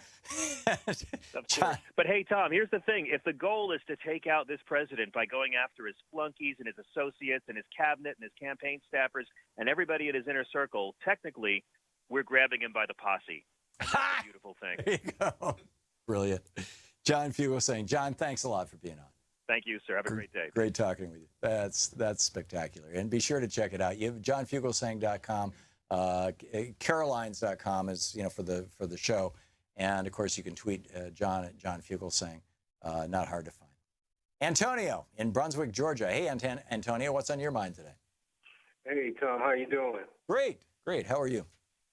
I want to say, hey, first of all, just God bless you for everything that you do. I mean, I really enjoy your show, your intellect, and your insight and everything. I really appreciate what you're doing. Thank you. I just wanted to say that I don't know if anybody's ever looked at the macro view of what's probably going on, because there's a reason why Trump, a billionaire, and all his cabinet members, most of them billionaires as well, why did they get in the White House in the first place? It may be because I think nuclear war is inevitable. That's what they're looking for, because they have a bunker 3 or 4 miles underground. The rest will just die off, and that just kills the whole, the climate change thing right there. So they don't have to be concerned with it, because they know that's eventually what they're going to do.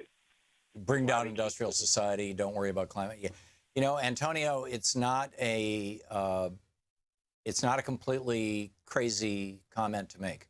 It's not one I agree with, but I understand where you're coming from, and I understand how people could conclude that. I personally think it's much smaller than that.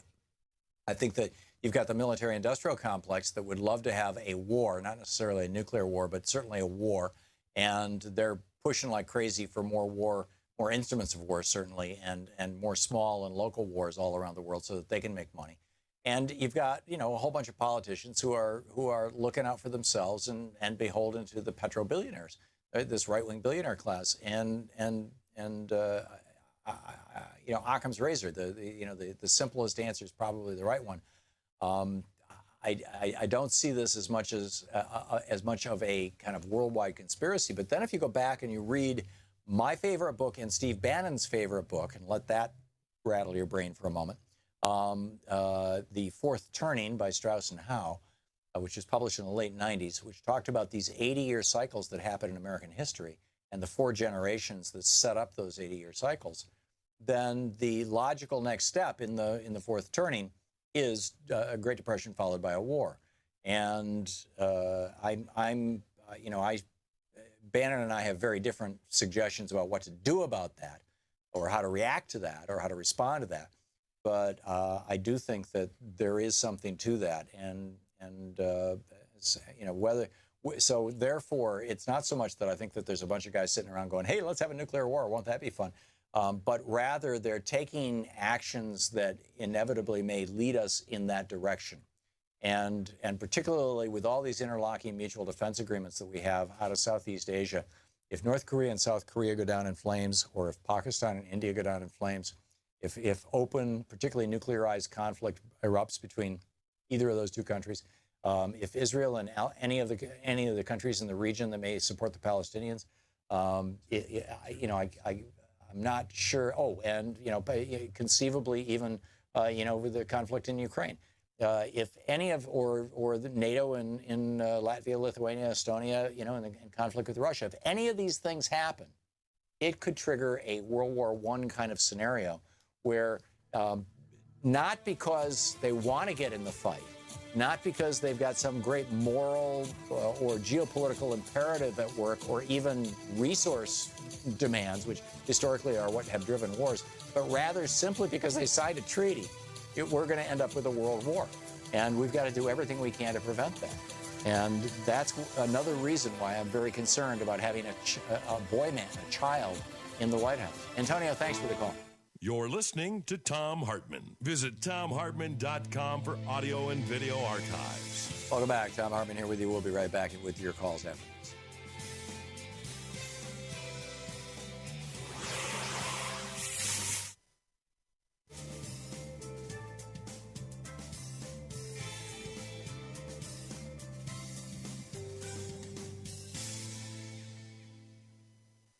Welcome back. Corky in Hilton, New York. Hey, Corky, thanks for watching us on Free Speech TV. What's on your mind? Oh, yeah. Well, it looks like I was right. This guy is sick. I agree with all your callers to this point.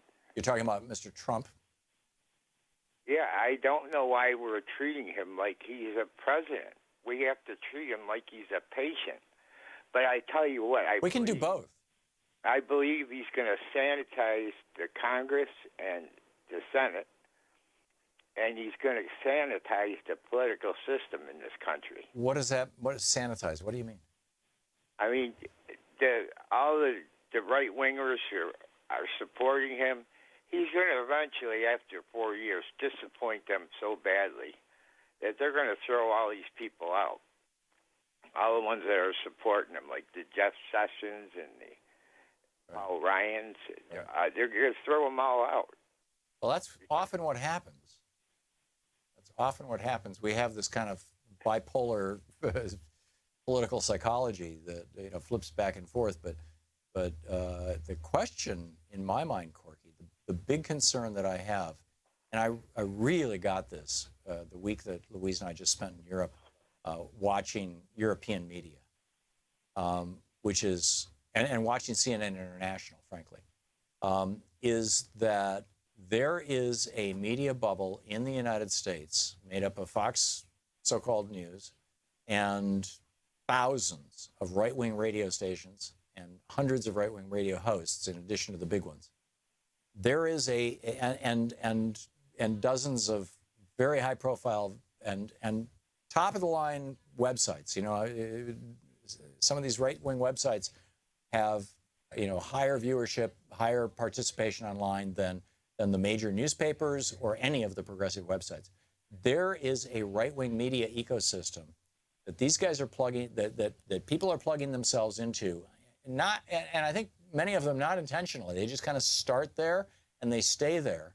It's like that movie, the Brainwashing of My Dad, that woman made about how her very reasonable, very rational father started watching Fox News and became irrational and irascible and just the family couldn't even deal with him anymore, and that's my big concern, is that Trump is a symptom of that system. That system was put in place 30, 35 years ago by petro-billionaires and their buddies and beer billionaires and whatnot, by right-wing billionaires, and that system has really no challenge. There is no genuine progressive television network out there on commercial television. I mean, you got Free Speech TV here in the non-commercial space, and it's growing like a weed thanks to contributors like yourself, Corky, and others who have helped at Free Speech TV. God bless you all. There'll be another fund drive coming up in June, and we're going to need help. But there, there's that. There's Pacifica Radio and growing number of stations. X-Ray FM out in Portland, one of the great success stories. They just opened another station, a repeater in Vancouver, Washington. So one of my kids that lives there can listen to them as he drives around.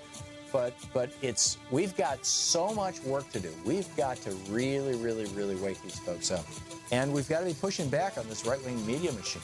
And it is extremely tenacious because it is so well funded by the billionaire class. They get it. It's an investment. And unfortunately, to a large extent, the Democratic Party has never really understood that. Corky, thanks for the call. We'll be right back.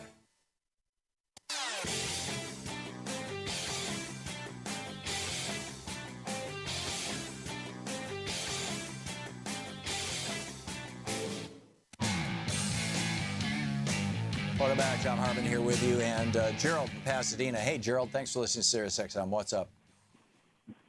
Hey, that last caller at your 1:30 break, yeah, Jim, yeah, he wasn't black. How do you know that? Black. Well, the key words they gave out.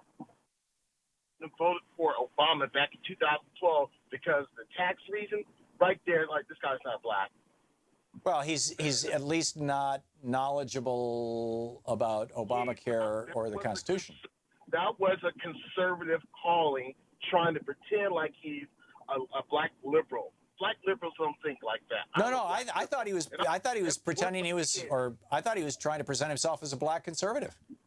Yeah, that's what. Well, if he is, if he is black, he's a black conservative, like an Alan West or someone. Yeah. Because that's what I assumed. Then what he said about kids going out to war. Excuse me, I'm a vet. How dare you say something like that?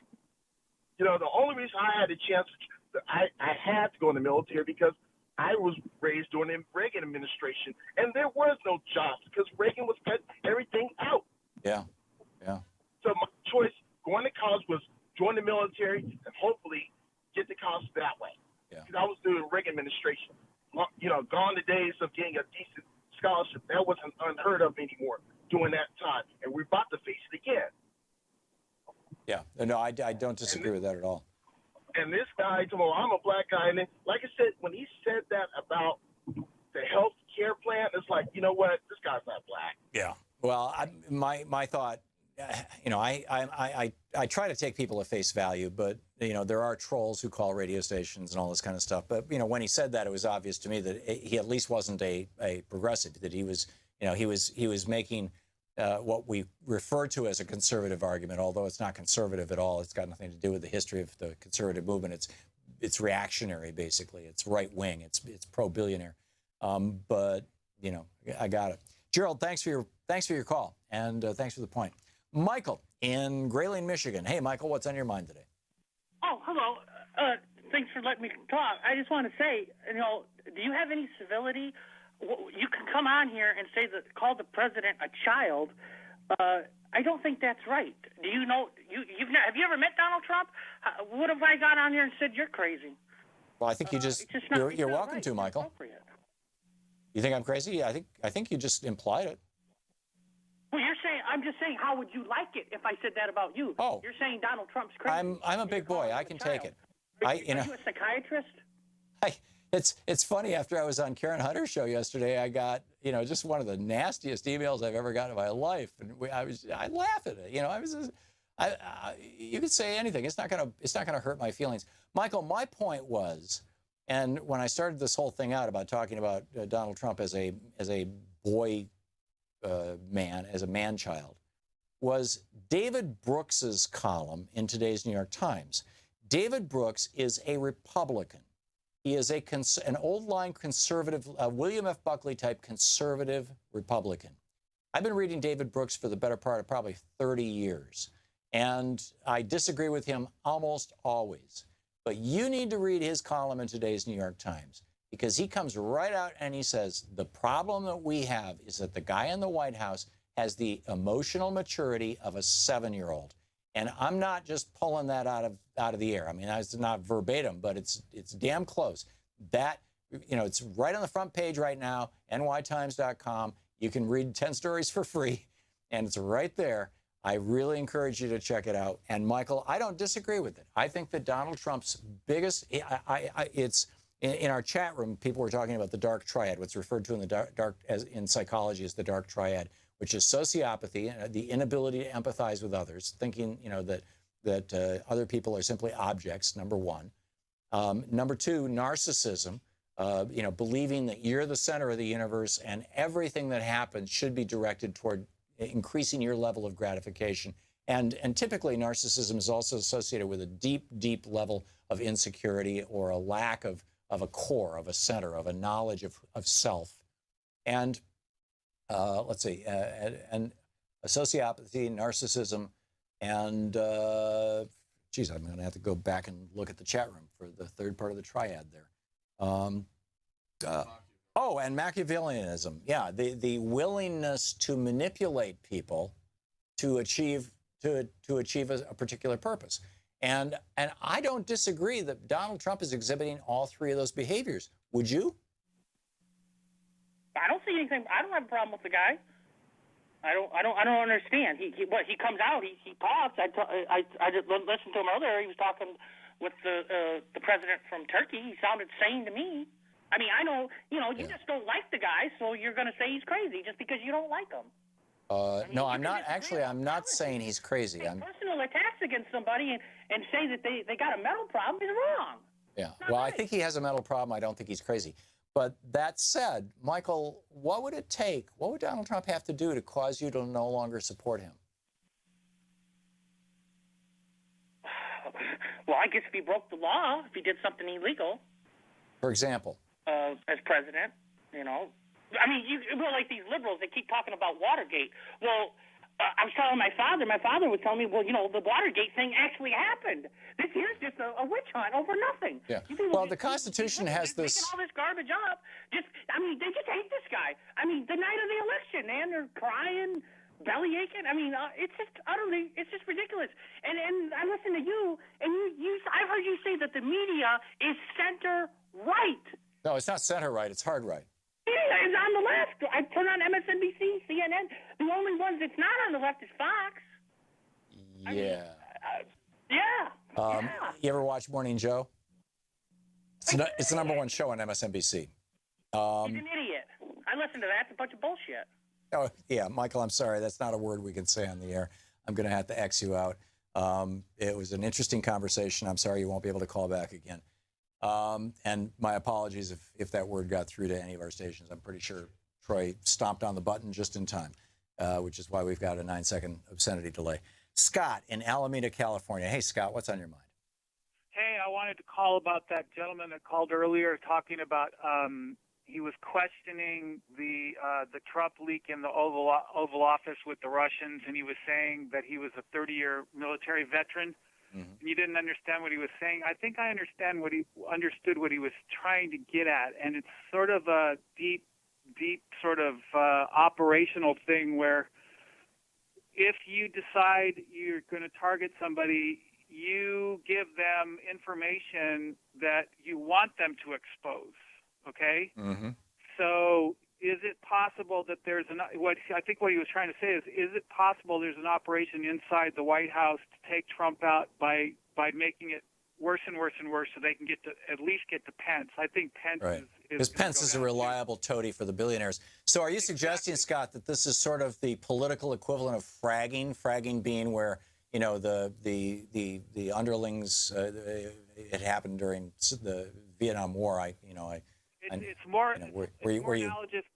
Go ahead. Yeah, it's more analogous probably to the townhouse operation in Watergate. And the townhouse operation was where they were seeding money, illegal campaign contributions throughout Congress using this slush fund, so that they had people compromised. But then also, there's a lot of commentary that they could possibly come back and use this against Nixon, that Nixon was aware of the townhouse operation so that he would be involved in illegal campaign money. So the townhouse operation is probably closer. But anyway, it's an interesting theory. Scott, thank you very much for the call and for your contribution to the show. Appreciate it. We'll be right back.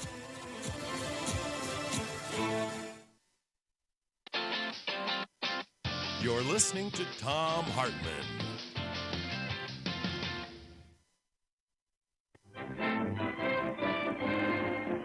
Here with your world in.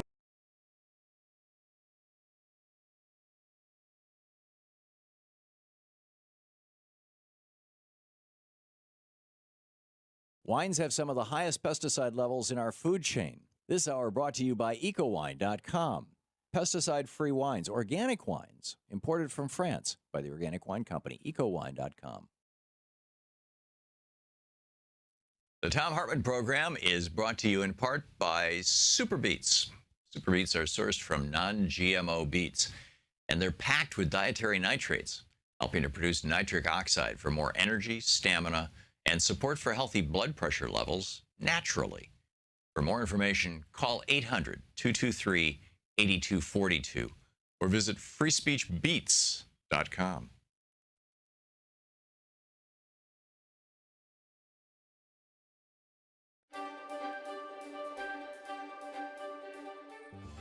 Hey, it's the Thom Hartmann University Book Club, and today we're reading from Robert Draper's book, When the Tea Party Came to Town.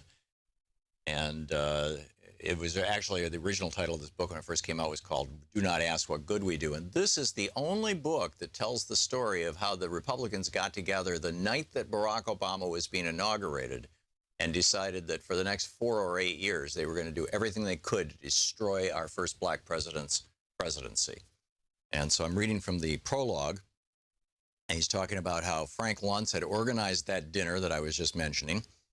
He was very happy about that. The dinner tables were set in a square. This was at the Caucus Room restaurant in a private dining room. It was a little restaurant down at the corner of 9th and D Street. The dinner tables were set in a square at Luntz's request so that everyone could see each other and talk freely. He asked that Gingrich speak first. Gingrich was happy to oblige. And, you know, it goes on through this. Pete Huckster said, so we're in the depths. And then we get right into it.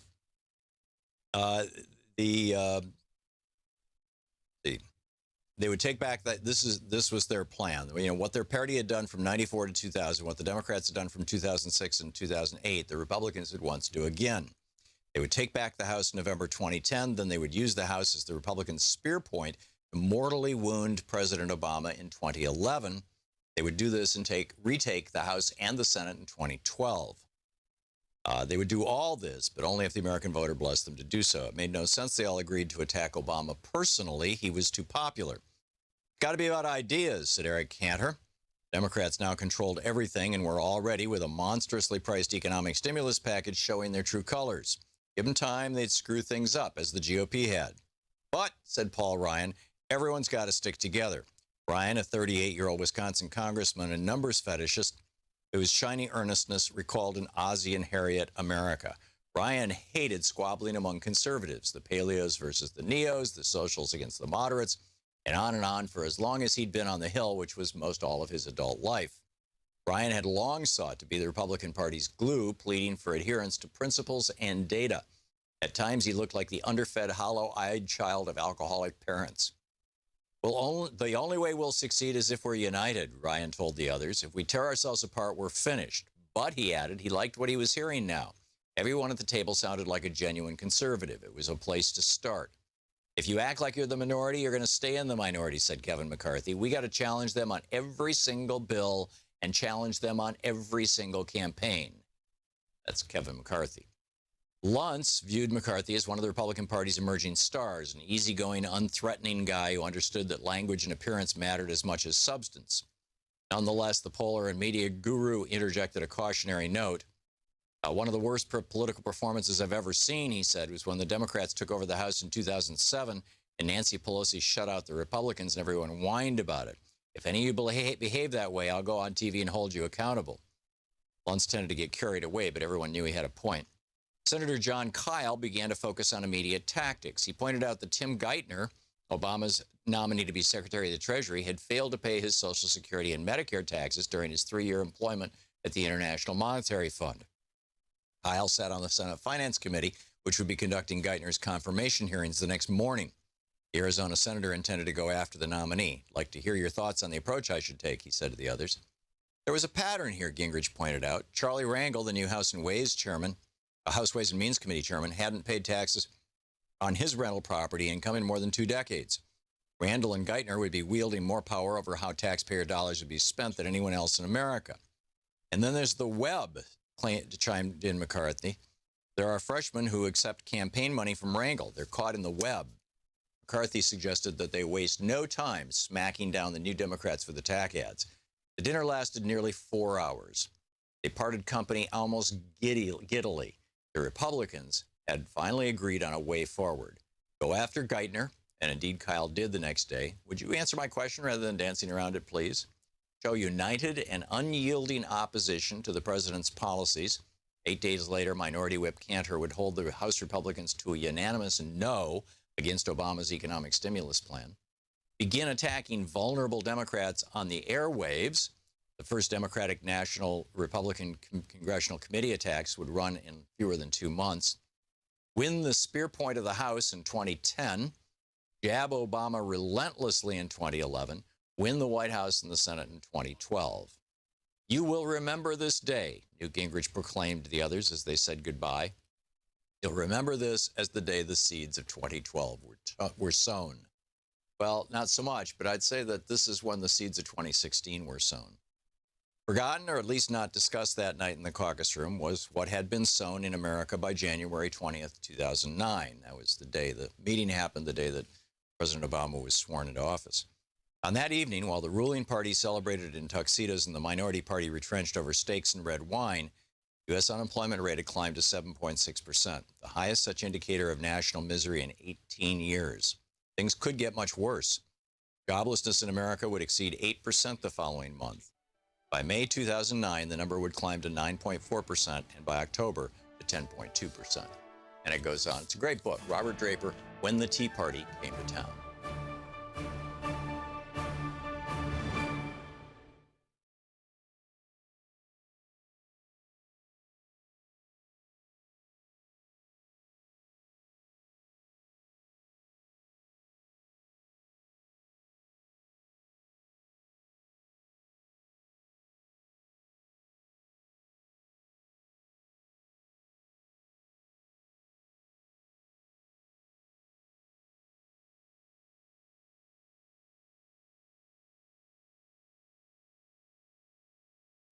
The Thom Hartmann Program is brought to you in part by the Aiden Forecast, an investment newsletter with weekly updates of leading market indicators and a monthly deep dive into what the details of the economy and the markets mean for investors and retirees. On the web at aidenmarkets.com. Want to connect with the show online? You can find the Thom Hartmann Program on Facebook, Twitter, and Instagram.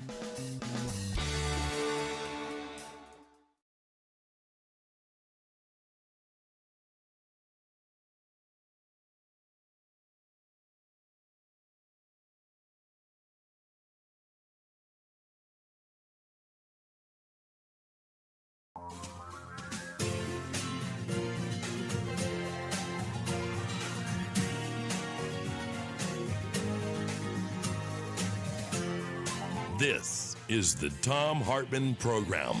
Welcome back. Thom Hartmann here with you.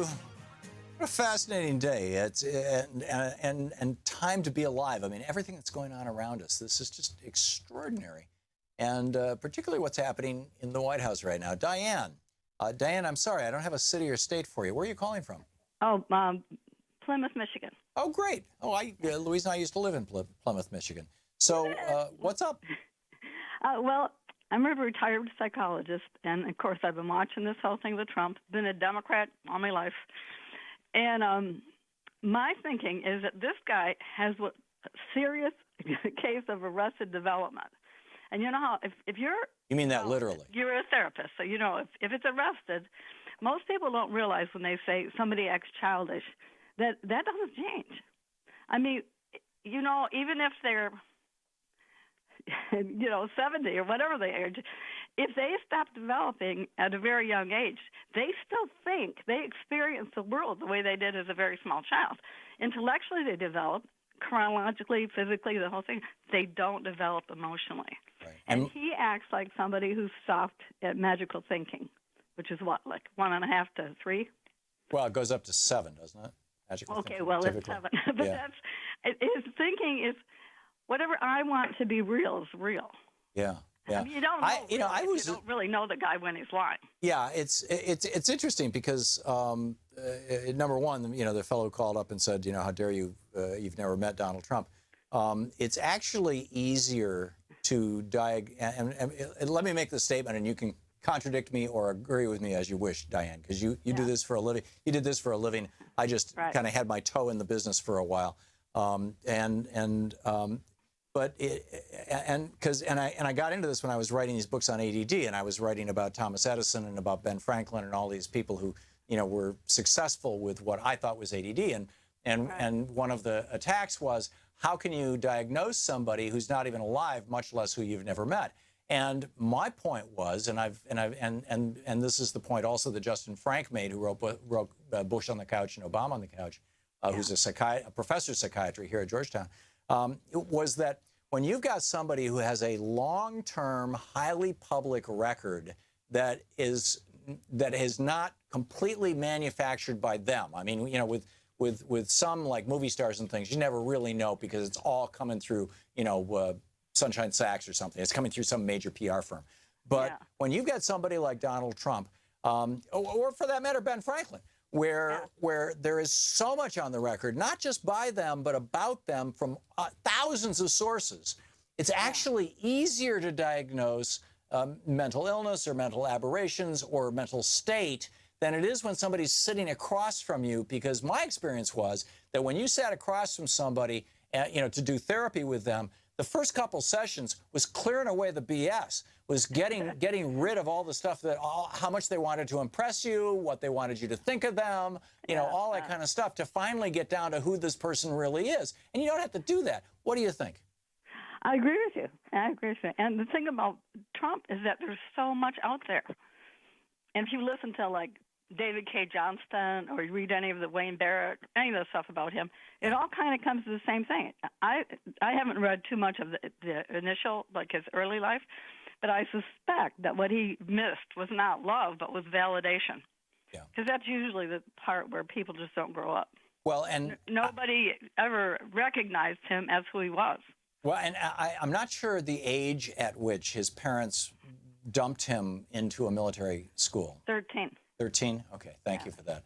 That's what I've heard anyway. Because I always assumed that was probably the point at which he stopped seriously developing, that was the point at which he had not yet developed a sense of self beyond being his father's son. And his father was a pretty grim role model. His grandfather was a pimp in California. His father was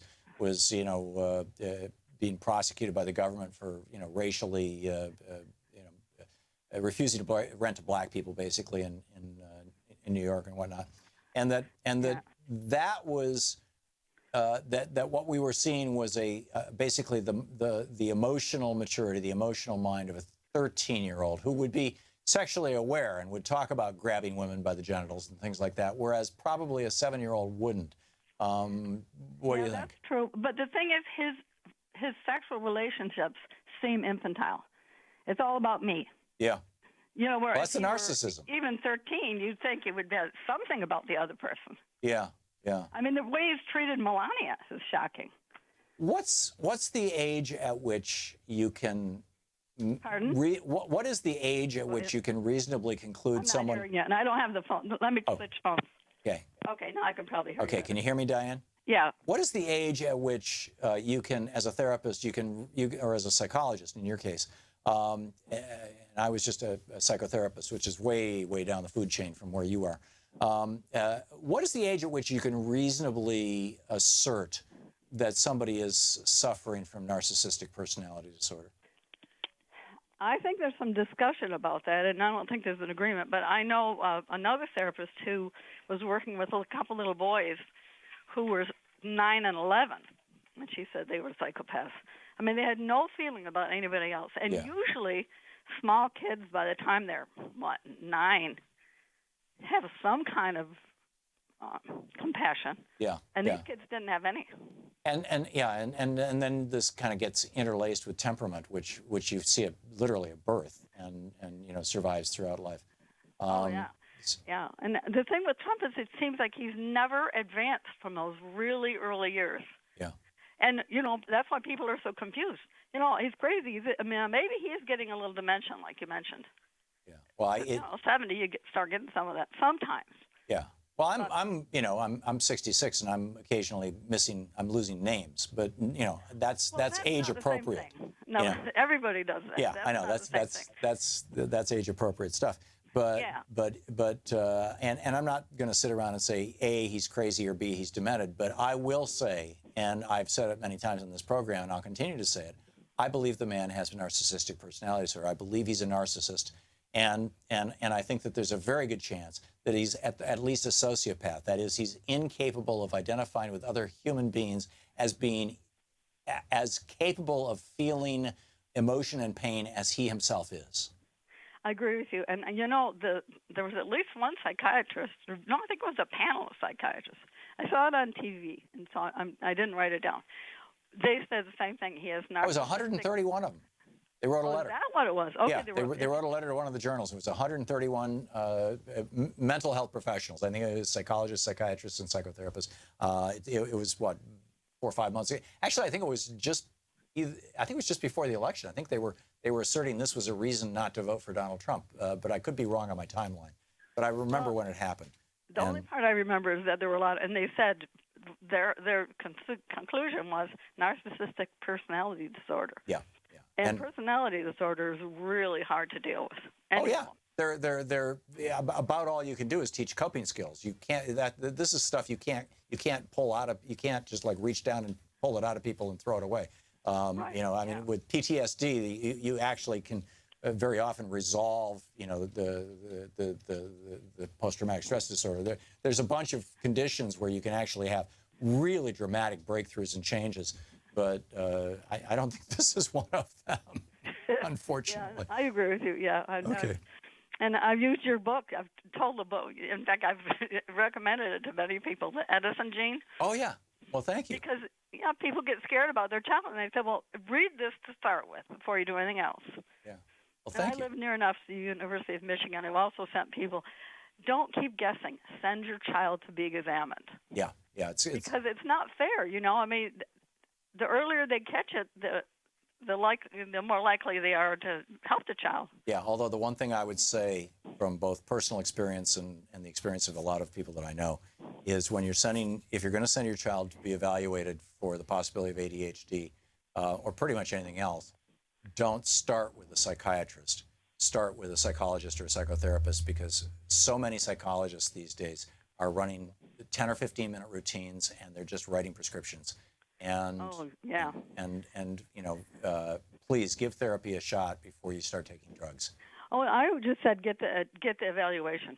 Don't stay there and get treated. Just get the evaluation so you know where you are. But I've told everybody, read the Edison gene first, because sometimes when people aren't conformists, then you know, so many Americans are conformists. Then they think there must be something wrong with my child. No, he's just walking in his own, you know, to his own drum. Yeah. His own little drum, and he's probably perfectly normal. But the thing is, if you just see the kid casually here and there, you can't really tell. Yeah, that's true. Diane, thanks so much for the call. He's actually quite healthy, but he's just coping in a different way. Well, that's a whole different thing. Yep, I agree. Unfortunately, our president is not doing that, as far as I can tell. Diane, thank you. Great to hear from you. We'll be right back. This is the Thom Hartmann Program. Stick around. We got some more calls here. Jim's back on the phone. He says, I am black, and I'm upset someone said I wasn't. Okay. We'll hear from you, Jim, in just a minute. Stick around.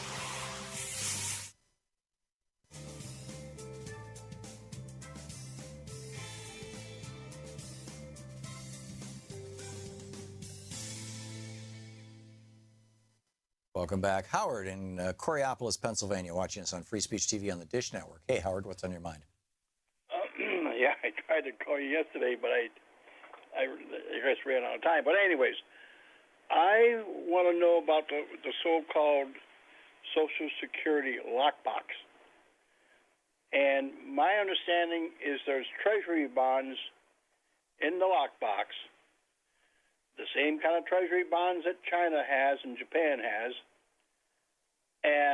But I've heard conservative talk show guys, they make remarks like, well, they're not as important as the Treasury bonds that China and Japan has, that they could be like a conservative Republican House and Senate could do something to them. Does that make any sense? Yeah. This is, I think, a great example of a small truth being embedded into or giving birth to a large lie. Social Security, first of all, the lockbox, which Al Gore campaigned on in 2000, does not exist. He wanted the Social Security Trust Fund and, in fact, all the funds associated with Social Security to be segregated from the rest of government in a way that is even more solid, draconian, impenetrable than it is now. But there's a fairly good level of separation, number one.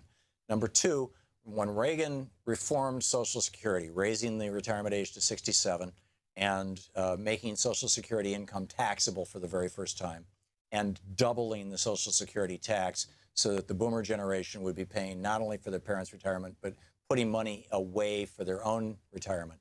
He and Moynihan and Greenspan, they invented the Social Security Trust Fund, which did not exist prior to 1983.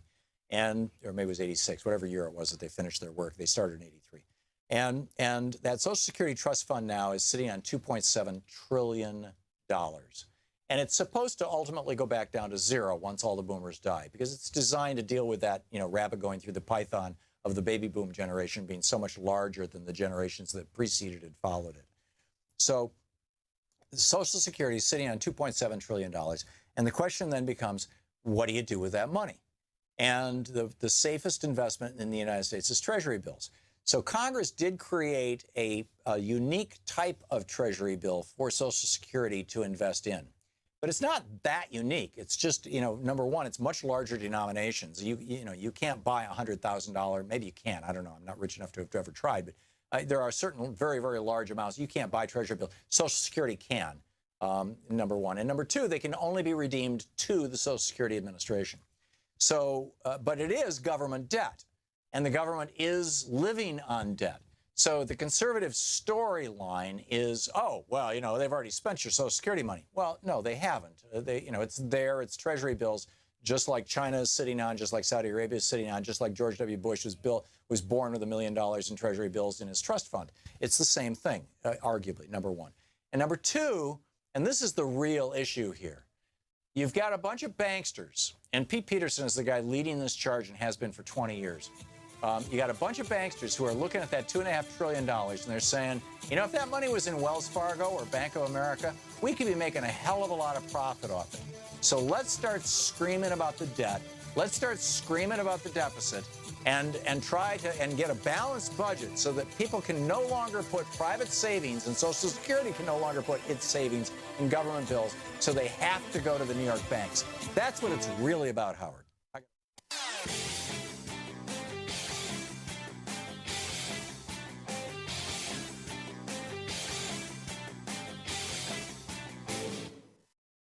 Hi, I'm Heather with Free Speech TV. Your support, whether through giving of donations, volunteering, or even spreading the word, has made it possible for the only independent progressive news network to sustain for more than 20 years. Now, you can give to Free Speech TV through the Branch of Gratitude. This program is a sustainable way to give that reduces waste through paper mailing, postage, and staff hours. By choosing to participate in the Branch of Gratitude, you are joining hands with the socially conscious community and sending a message to the world that Free Speech TV is not only here to stay, it is here to thrive. Please call 877-378-8669 or go online to freespeech.org. Make a difference and join the Branch of Gratitude today.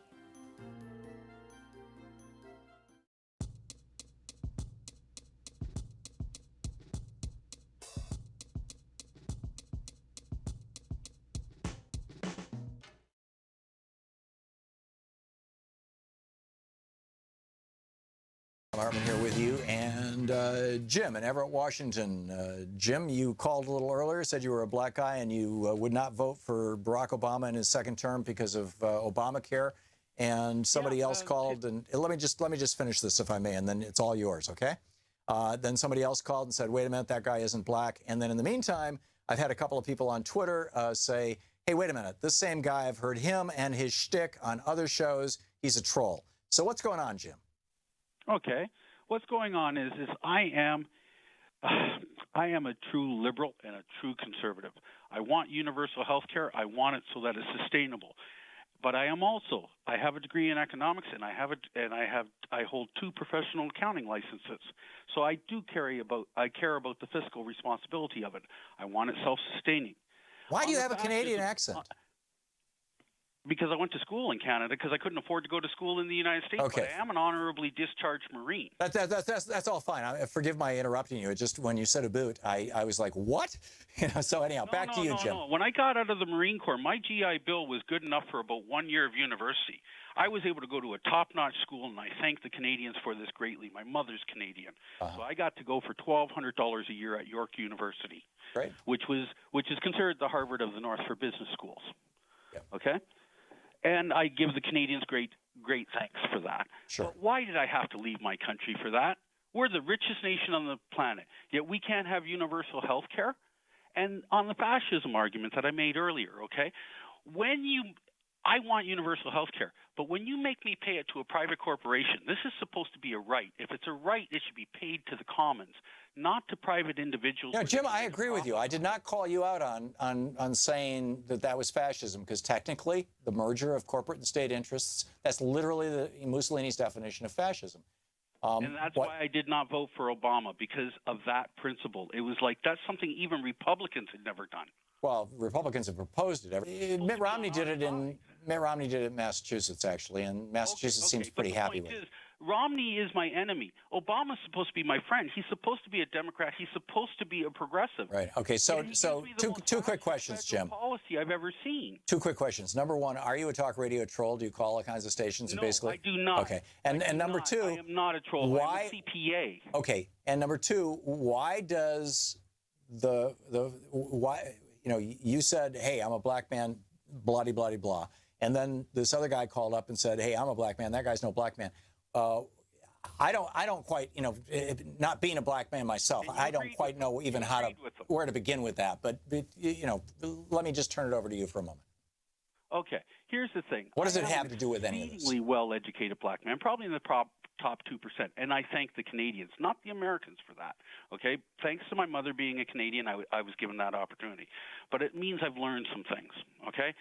And I don't back a party just because it's a party. I back principles, and I want progressive principles that are sustainable for multiple generations. I don't think we've had a truly great president in this country since Roosevelt.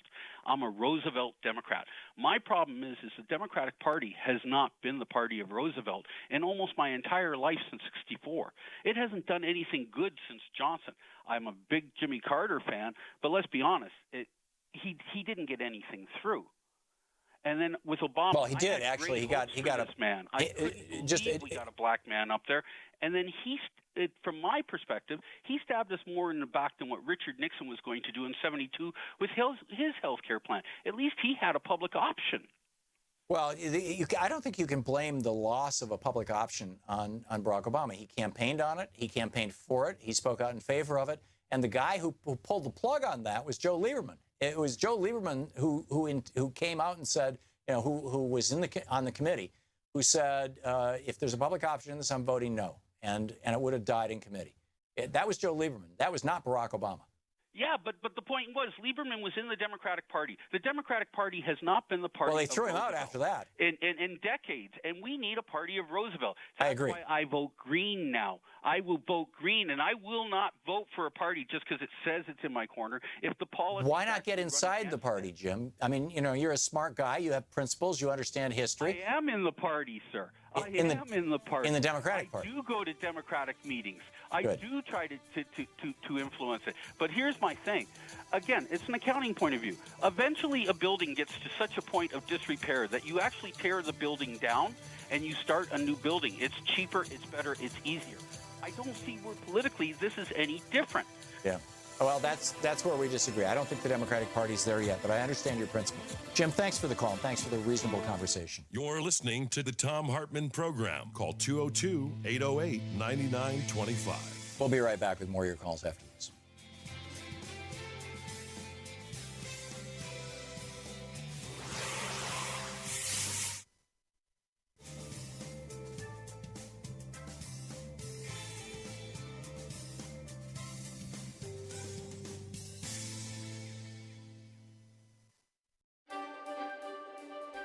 It's the Thom Hartmann University Book Club, and today we're reading from ADD Success Stories, a guide for fulfillment to fulfillment for families with attention deficit disorder. And it's really individuals as well. And most of this, the book is well over 100 individual stories about ways that people have learned how to be successful in life and just sharing them with others.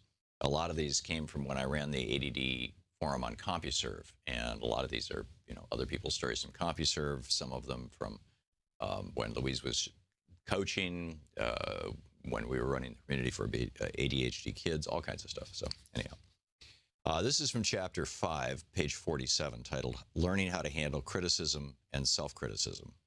And it opens with a quote from Benjamin Disraeli in 1860. He said, "It's much easier to be critical than to be correct." One of the most common and recurring strategies that successful hunters, that's people with ADD, tell about is how they've learned to handle criticism. A successful ADD entrepreneur tells the story of how devastated he was in a high school presentation that he'd spent the better part of 2 months on for English class.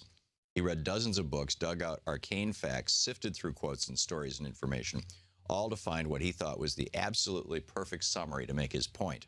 With great enthusiasm, he pulled an all-nighter, writing the final paper, and marched off to school the next day with his head high and the smell of academic victory in his nostrils. At 2 o'clock, he walked into his English classroom and marched up to the teacher's desk, a paper in his hand. "Here it is," he said, and handed it to her with a dramatic flourish. She took one glance at it, leaned over the side of the desk, and dropped it into the wastebasket. "You didn't double spaces," she said. "When are you going to learn to read the directions?" Stunned, he began to protest, to tell her about the hours of work he'd done. She shook her head as if shaking his words out of her ears and interrupted him, saying, "You have to learn how to do things right. This will be a good lesson for you. I'm giving you an F for that paper, and there's no appeal because today was the last day you could hand it in." He went home that night and at the ripe old age of 14 cried himself to sleep. "I learned 2 important lessons from that experience," he told me 20 years later.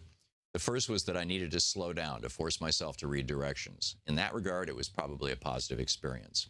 But it also almost destroyed my commitment to her, to the class, to the school, and to any future academic achievement. And that was where I learned my second and most important lesson. When you fall down, stand back up, dust yourself off, and carry on. That sounds easy, I said, but how do you do it? How do you go from being angry about her, from blaming her, or for that matter, from blaming yourself? "I have a picture in my mind," he said, "of a man who's walking down a dusty rural road. He trips on a stone and falls face first into the dirt. Then he reaches over to the side of the road, grabs a stick, and begins to beat himself over the head with a stick, yelling at himself about how stupid he was to trip and fall. Between these comments, he's cursing the stone for being there and blaming it for tripping him. That's absurd, isn't it? But that's just what many people do. And when I imagine that picture and I see how absurd it is to wallow in self-blame, I feel empowered to get on with my life." End of quote.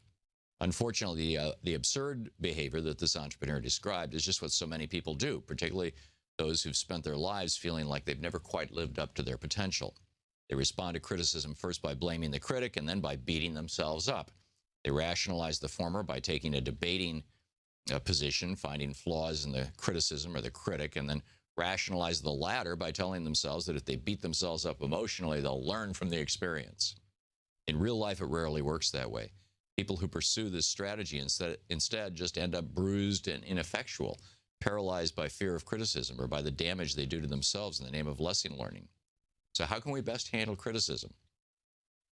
And then we go through some more stories. The first step is to examine the criticism to see if there's any truth in it. Usually there is some truth to criticism, and if we can separate out the kernel of truth from the emotional baggage associated with it, we can often learn something useful. For example, when my first book on ADD was published, one reviewer wrote a scathing and sarcastic commentary on it. While much of the commentary was off base or factually inaccurate, he did point out one real deficiency. My premise of Hunters and Farmers was based on anthropology, but I hadn't gotten the endorsement of any anthropologists or cited any anthropological texts in my bibliography. So, deciding that he had a point, I sought out people with the requisite knowledge of hunting and farming culture. I first found Will Kreinen, MD, who, while not an anthropologist, was one of the few medical doctors in the world to have spent years of his career as the physician to an indigenous hunting society, one of the last of the Native American tribes in Canada. Every year, he followed them with his small plane as they made their annual 1,000-mile trek with the caribou they hunted. He told me that when he first arrived, he found that the previous doctor had diagnosed 100% of their children with ADD and put the entire school on Ritalin. That, for me, was a pretty good validation of the hunter-farmer theory. Then I met cultural anthropologist Jay Fikes, PhD, who wrote the famous books debunking Carlos Castaneda. Dr. Fikes obtains his PhD by studying the few remaining Native American hunting societies of the American Southwest and northern Mexico. After reading my book, he wrote a ringing endorsement of it, saying that his experience taught him that hunting and agricultural societies were profoundly different, and that the individuals who make them up are profoundly different. There's a startlingly high percentage of what we would call ADD among some of the members of native hunting tribes. So that criticism of my book, as sarcastic and stinging as it was, made the book better. Anyhow, the book is ADD Success Stories. A Guide to Fulfillment for Families with Attention Deficit Disorder.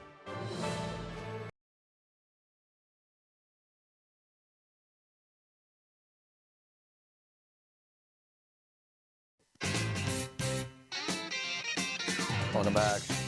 Gustav Mahler in our chat room. He says, turns out Hillary's email server was more secure than Trump's mouth. Yes. Yes, in retrospect, there's a lot of us going, oh, my. Also, I was trying a Jefferson quote earlier from memory, and Sue Nethercutt, who runs our chat room and does our newsletter every day. And by the way, if you don't know about our newsletter, it's totally free. We don't sell the list or anything like that. You don't have to be a member. You know, you just sign up for it over at thomhartmann.com. And every day it's got the links to all of the articles and all the stories that we talk about, the things that are discussed in the chat room as well. The stories of the day, my take of the day. It's a really cool little daily email newsletter. Sue edits that, and she does a brilliant job. She puts so much of that together. She puts so much work into that. And I'm so grateful to her for it. But anyway, she tracked down the quote that I was trying to say, and so let me just share it with you very quickly. And just think of this in the context of Republicans trying to cut education, Republican billionaires dominating, whether it's Sinclair or whether it's Fox so-called news or whatever. It's dominating the media landscape. The people basically being kept in the dark, about information that has to do with our republic.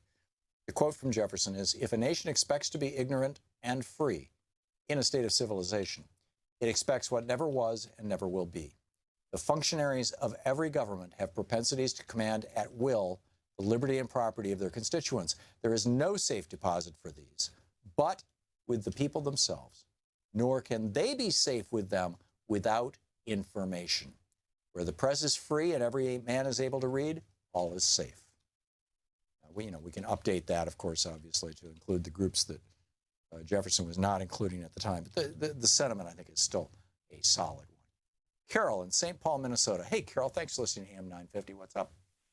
Oh, hey, Tom, I'm going to take you off a speaker just a sec. Thank you very kindly. Okay, can you hear me okay? Just fine. I want to disagree with the gentleman that just called in, and my first question would be, what has the Green Party ever done for anybody in the country? And there may be some things, but I don't necessarily follow them. But I believe that as Democrats, we are smart as, if not smarter than, the Tea Party that very quickly took over the Republican Party, and I think that should be the goal, and I know I am not alone in that. There are a lot of people that are working now to make the Democratic Party the old-fashioned type of Democratic. And I think that... As in FDR Democratic Party, like Jim was talking about. FDR Democratic Party. And I think from my perspective right now, the majority back, and I mean the Democratic Party getting the majority back, more important than anything else is power. We can go for purity after we have the power.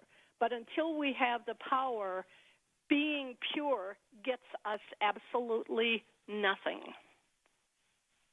I cannot disagree with that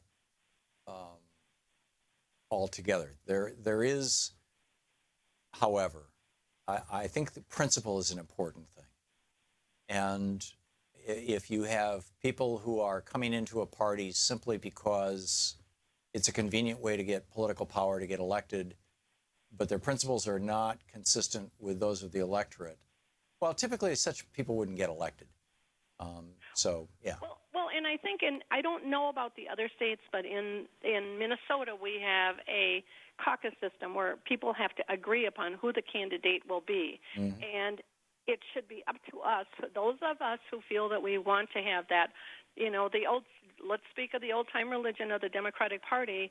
It's up to us to see that the candidates we're putting forth to be elected are at least in a good deal of their rhetoric in agreement with us, not.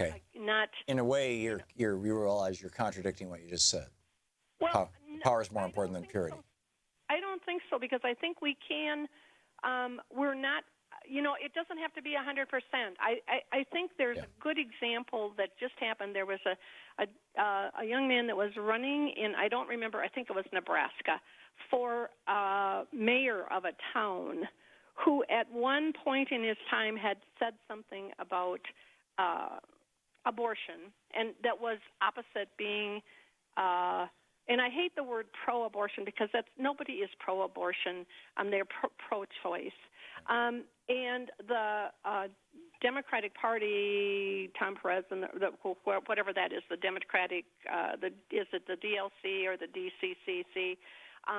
They did not support him in his run, even though on everything else he was, and that's what I'm talking about. I'm not talking about somebody who is a corporatist or somebody who is, just so pro-business that they have no thought for the people. I'm talking about, when it comes to the purity, if I don't agree 100% with a candidate down the line, that does not mean that they are not a good candidate. So there was a candidate that can maybe we're thinking of the same thing. There was a candidate who had taken the position, we talked about this a week or so in the program, who had taken the same position that Tim Kaine took on abortion. And that position was, I'm a Catholic, I personally am opposed to abortion, but I am a Democrat, and I do not believe that my personal religious beliefs or even personal moral beliefs should be made into law unless they're supported by the majority of the people. And so this is an issue on which I will state my position, but I'm not going to vote my position. I'm going to vote with my party. And which is exactly, that's not literally word for word, but that's the exact position that Tim Kaine took as vice president. And this fellow was running for some position in the center of the country, and Bernie Sanders came out and campaigned for him. And the Bernie haters came out and just trashed Bernie for saying, how dare you support a guy who says that he is pro-life? Well, it turns out he was not pro-life in terms of voting. He was, Heath Mello was his name. And he was never pro-life in terms of his voting. He was pro-life in terms of his position, just like Tim Kaine was.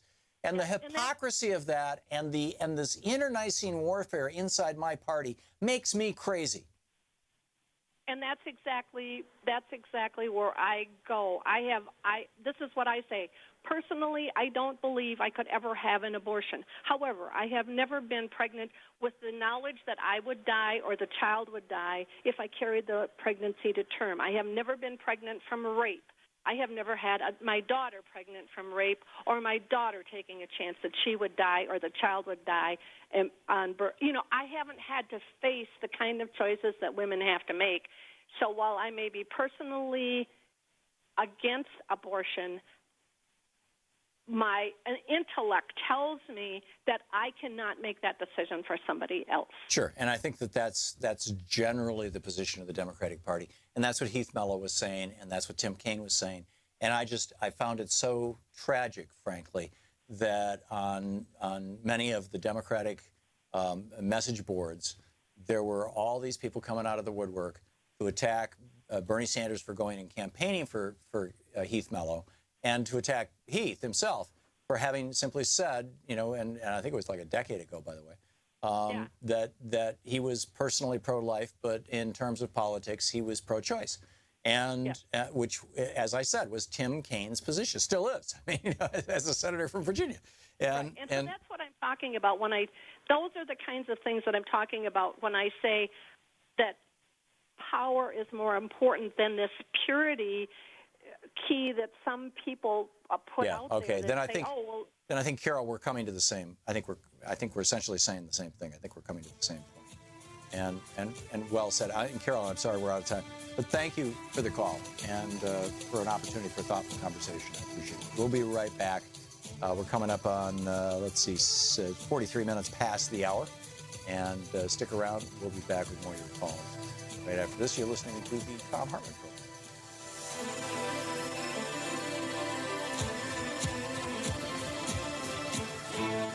You're listening to Thom Hartmann. Visit thomhartmann.com for audio and video archives. Back with more of your calls, the news of the day, and my thoughts on all of the above right after this.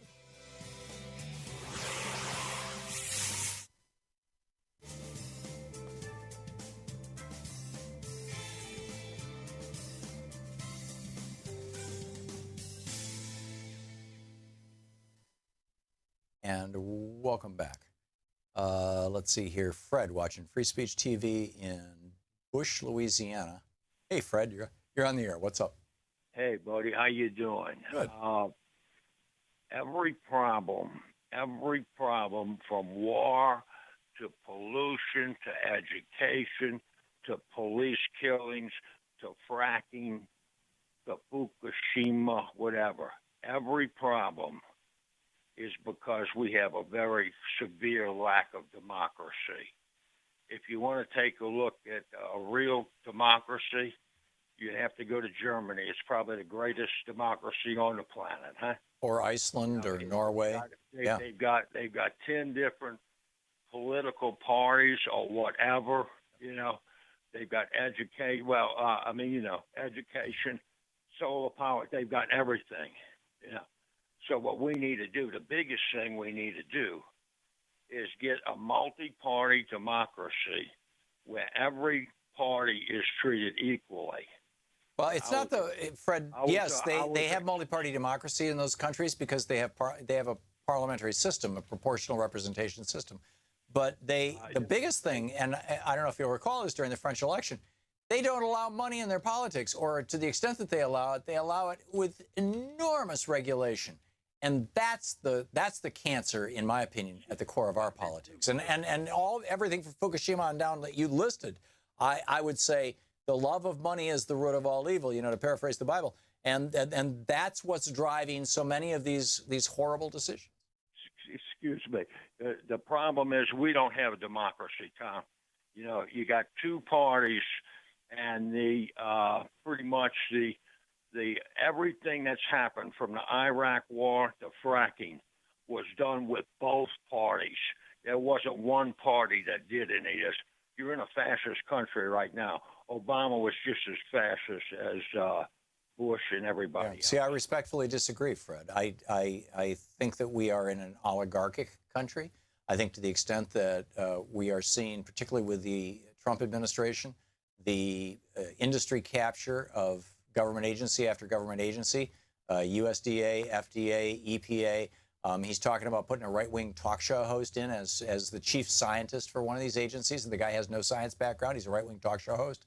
I mean, that I think you could argue, okay, that's damn close to fascism. It's at least dysfunctional. We have an oligarchy in the United States. We've got a small group of people, fewer than 400 people, who spend more than 70% of all the money spent on politics in the United States every year. That is not a healthy system. You will not find that in Europe. You will not, and the reason we don't have a multi-party system here is because proportional representation was not invented by John Stuart Mill until 1861 in his book on liberty. When in 1787, when the Constitution was put together, it was first past the post winner take all. And Madison freaked out about that. That's why he wrote Federalist Number 10, saying, don't create political parties, because if you do, we can only have two. If we have three political parties, you could have because it's winner take all, you could have the country being run by somebody who only had, and a party who only had a third of the country's support. If you had four parties or candidates, you could have somebody with only 26% of the support. With five parties, 21% of the support. That's not small d democratic in a republic.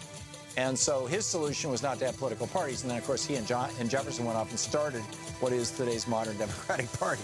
So it's like irony wrapped in irony. But, Fred, I agree. We do need to do something about this. Thanks for the call.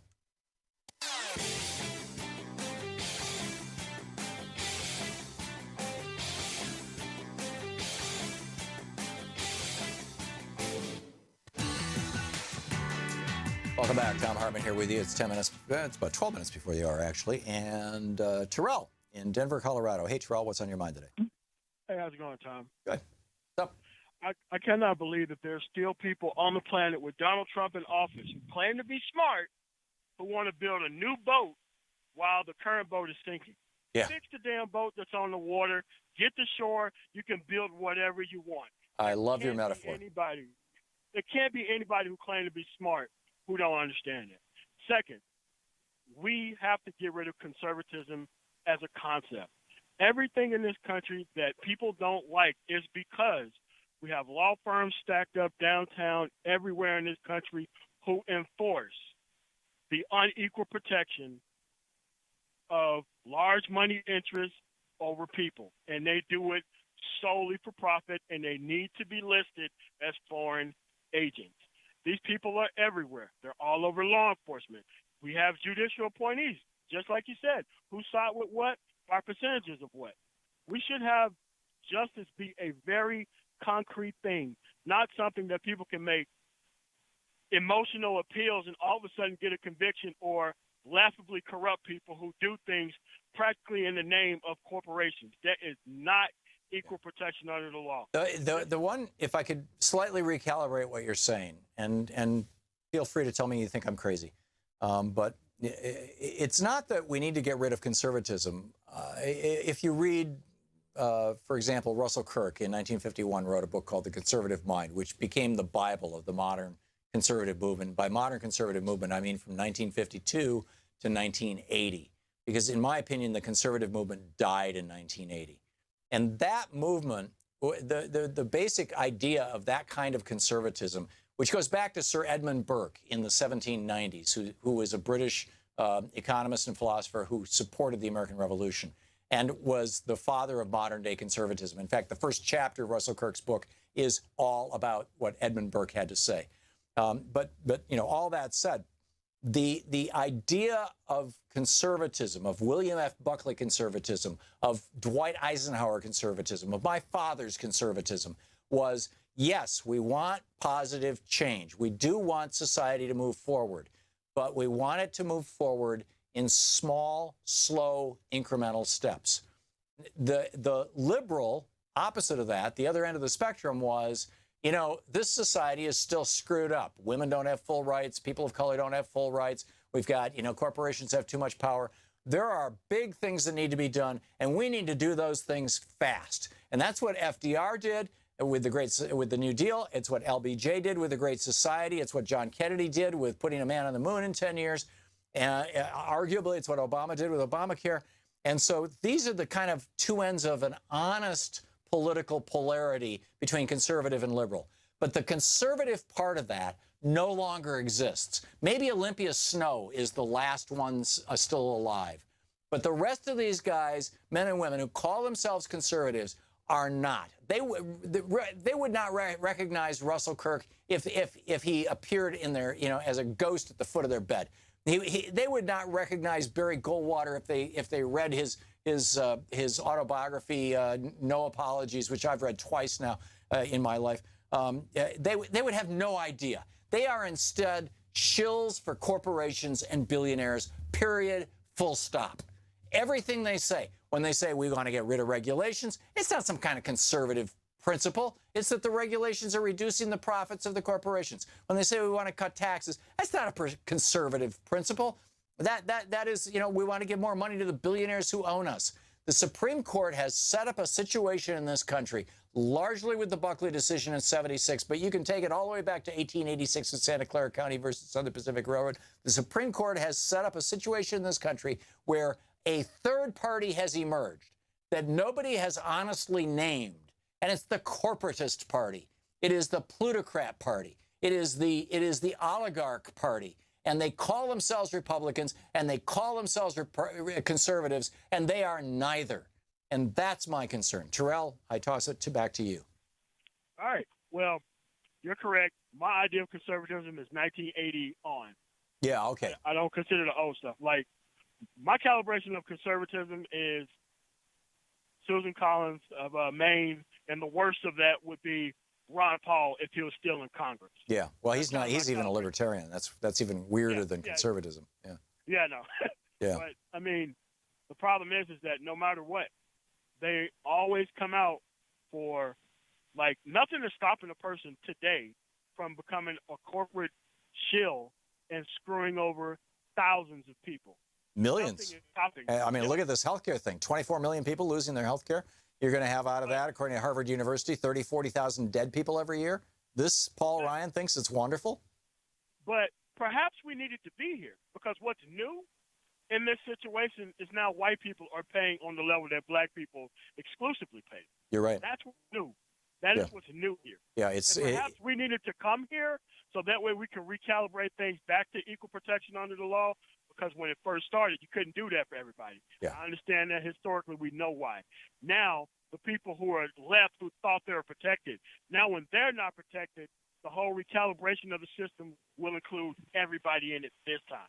Well, let's hope so. I mean, you know, white supremacy is and male supremacy are two very, very powerful forces that are deeply embedded in our culture. They're embedded in our language. They're embedded in our religion. They're embedded in our political parties. They're embedded in our fairy tales, for God's sake. I mean, you know, it's going to take some time. But Terrell, I share your optimism, and it's so nice to hear it from you. And as always, I enjoy our conversations. I got to move along. Thank you so much for the call. Asa in Seattle, Washington. Hey, Asa, what's on your mind today? Hey, Tom. Thanks for taking my call. Sure.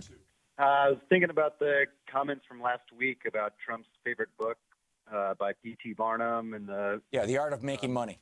Right, yeah, and the bulldozers, the dog and pony show, bulldozers pushing dirt around. Yep. And I feel like that's what we're dealing with the travel ban. You know, where I don't believe that he cares on a personal level that these methods are the right way forward, but we saw the ideological and political gridlock, and he used his skills as an entertainer and a ringmaster to force the issue. I think you're exactly right. I think, in fact, that's probably one of the best examples of Donald Trump using the P.T. Barnum technique that he learned when he read what he describes as his favorite book, The Art of Moneymaking by P.T. Barnum. And then he bragged about in The Art of the Deal about how he would bamboozle people that he was trying to negotiate with in the case that you mentioned, that I mentioned last week, where, you know, he had all these bulldozers moving stuff around on a lot, not because they were trying to build something, but because they were trying to impress the bankers and the investors. And impress is not even the right word, because it's kind of value neutral. And he was trying to scam them, basically. Mm-hmm. And he's been scamming the American people. And I think that this travel ban is a great example of it. I completely agree with you. And I'm so grateful that the courts are calling him out on it. Mm-hmm. Yeah, he puts out a policy that's so egregious it forces us on the left to get litigious, and ends up breaking the political deadlock. And then he comes out looking like a good guy for quote unquote getting something done. Right. And Fox News backs him up. And I just saw another screenshot. Somebody posted it in our chat room from Fox News yesterday as all this news was breaking about Donald Trump revealing national security secrets. The top story on news was about Hillary Clinton's server. Honest to God, yesterday. That's amazing. Asa, thanks a lot for the call. It's great to hear from you. Thank you all for being with us today. It's been a marvelous day, and it's so nice to be back in my own country. We've got some problems here, but we also have an awful lot of good people and a long and deep history of egalitarianism, of moving forward, of a positive direction. Progressivism. America's a progressive country. We're a product of the Enlightenment. We need to strengthen that, and that requires you. So get out there, get active, tag. You're it. Democracy is not a spectating sport. We'll see you tomorrow. You've been listening to Thom Hartmann. For audio and video archives, visit thomhartmann.com.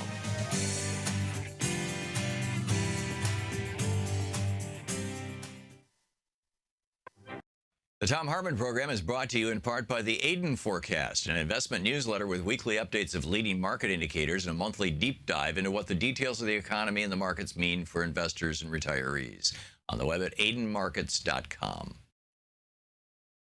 Wines have some of the highest pesticide levels in our food chain. This hour brought to you by ecowine.com. Pesticide-free wines, organic wines, imported from France by the Organic Wine Company, ecowine.com. The Thom Hartmann Program is brought to you in part by Super Beets. Super Beets are sourced from non-GMO beets, and they're packed with dietary nitrates, helping to produce nitric oxide for more energy, stamina, and support for healthy blood pressure levels naturally. For more information, call 800-223-8242 or visit freespeechbeets.com.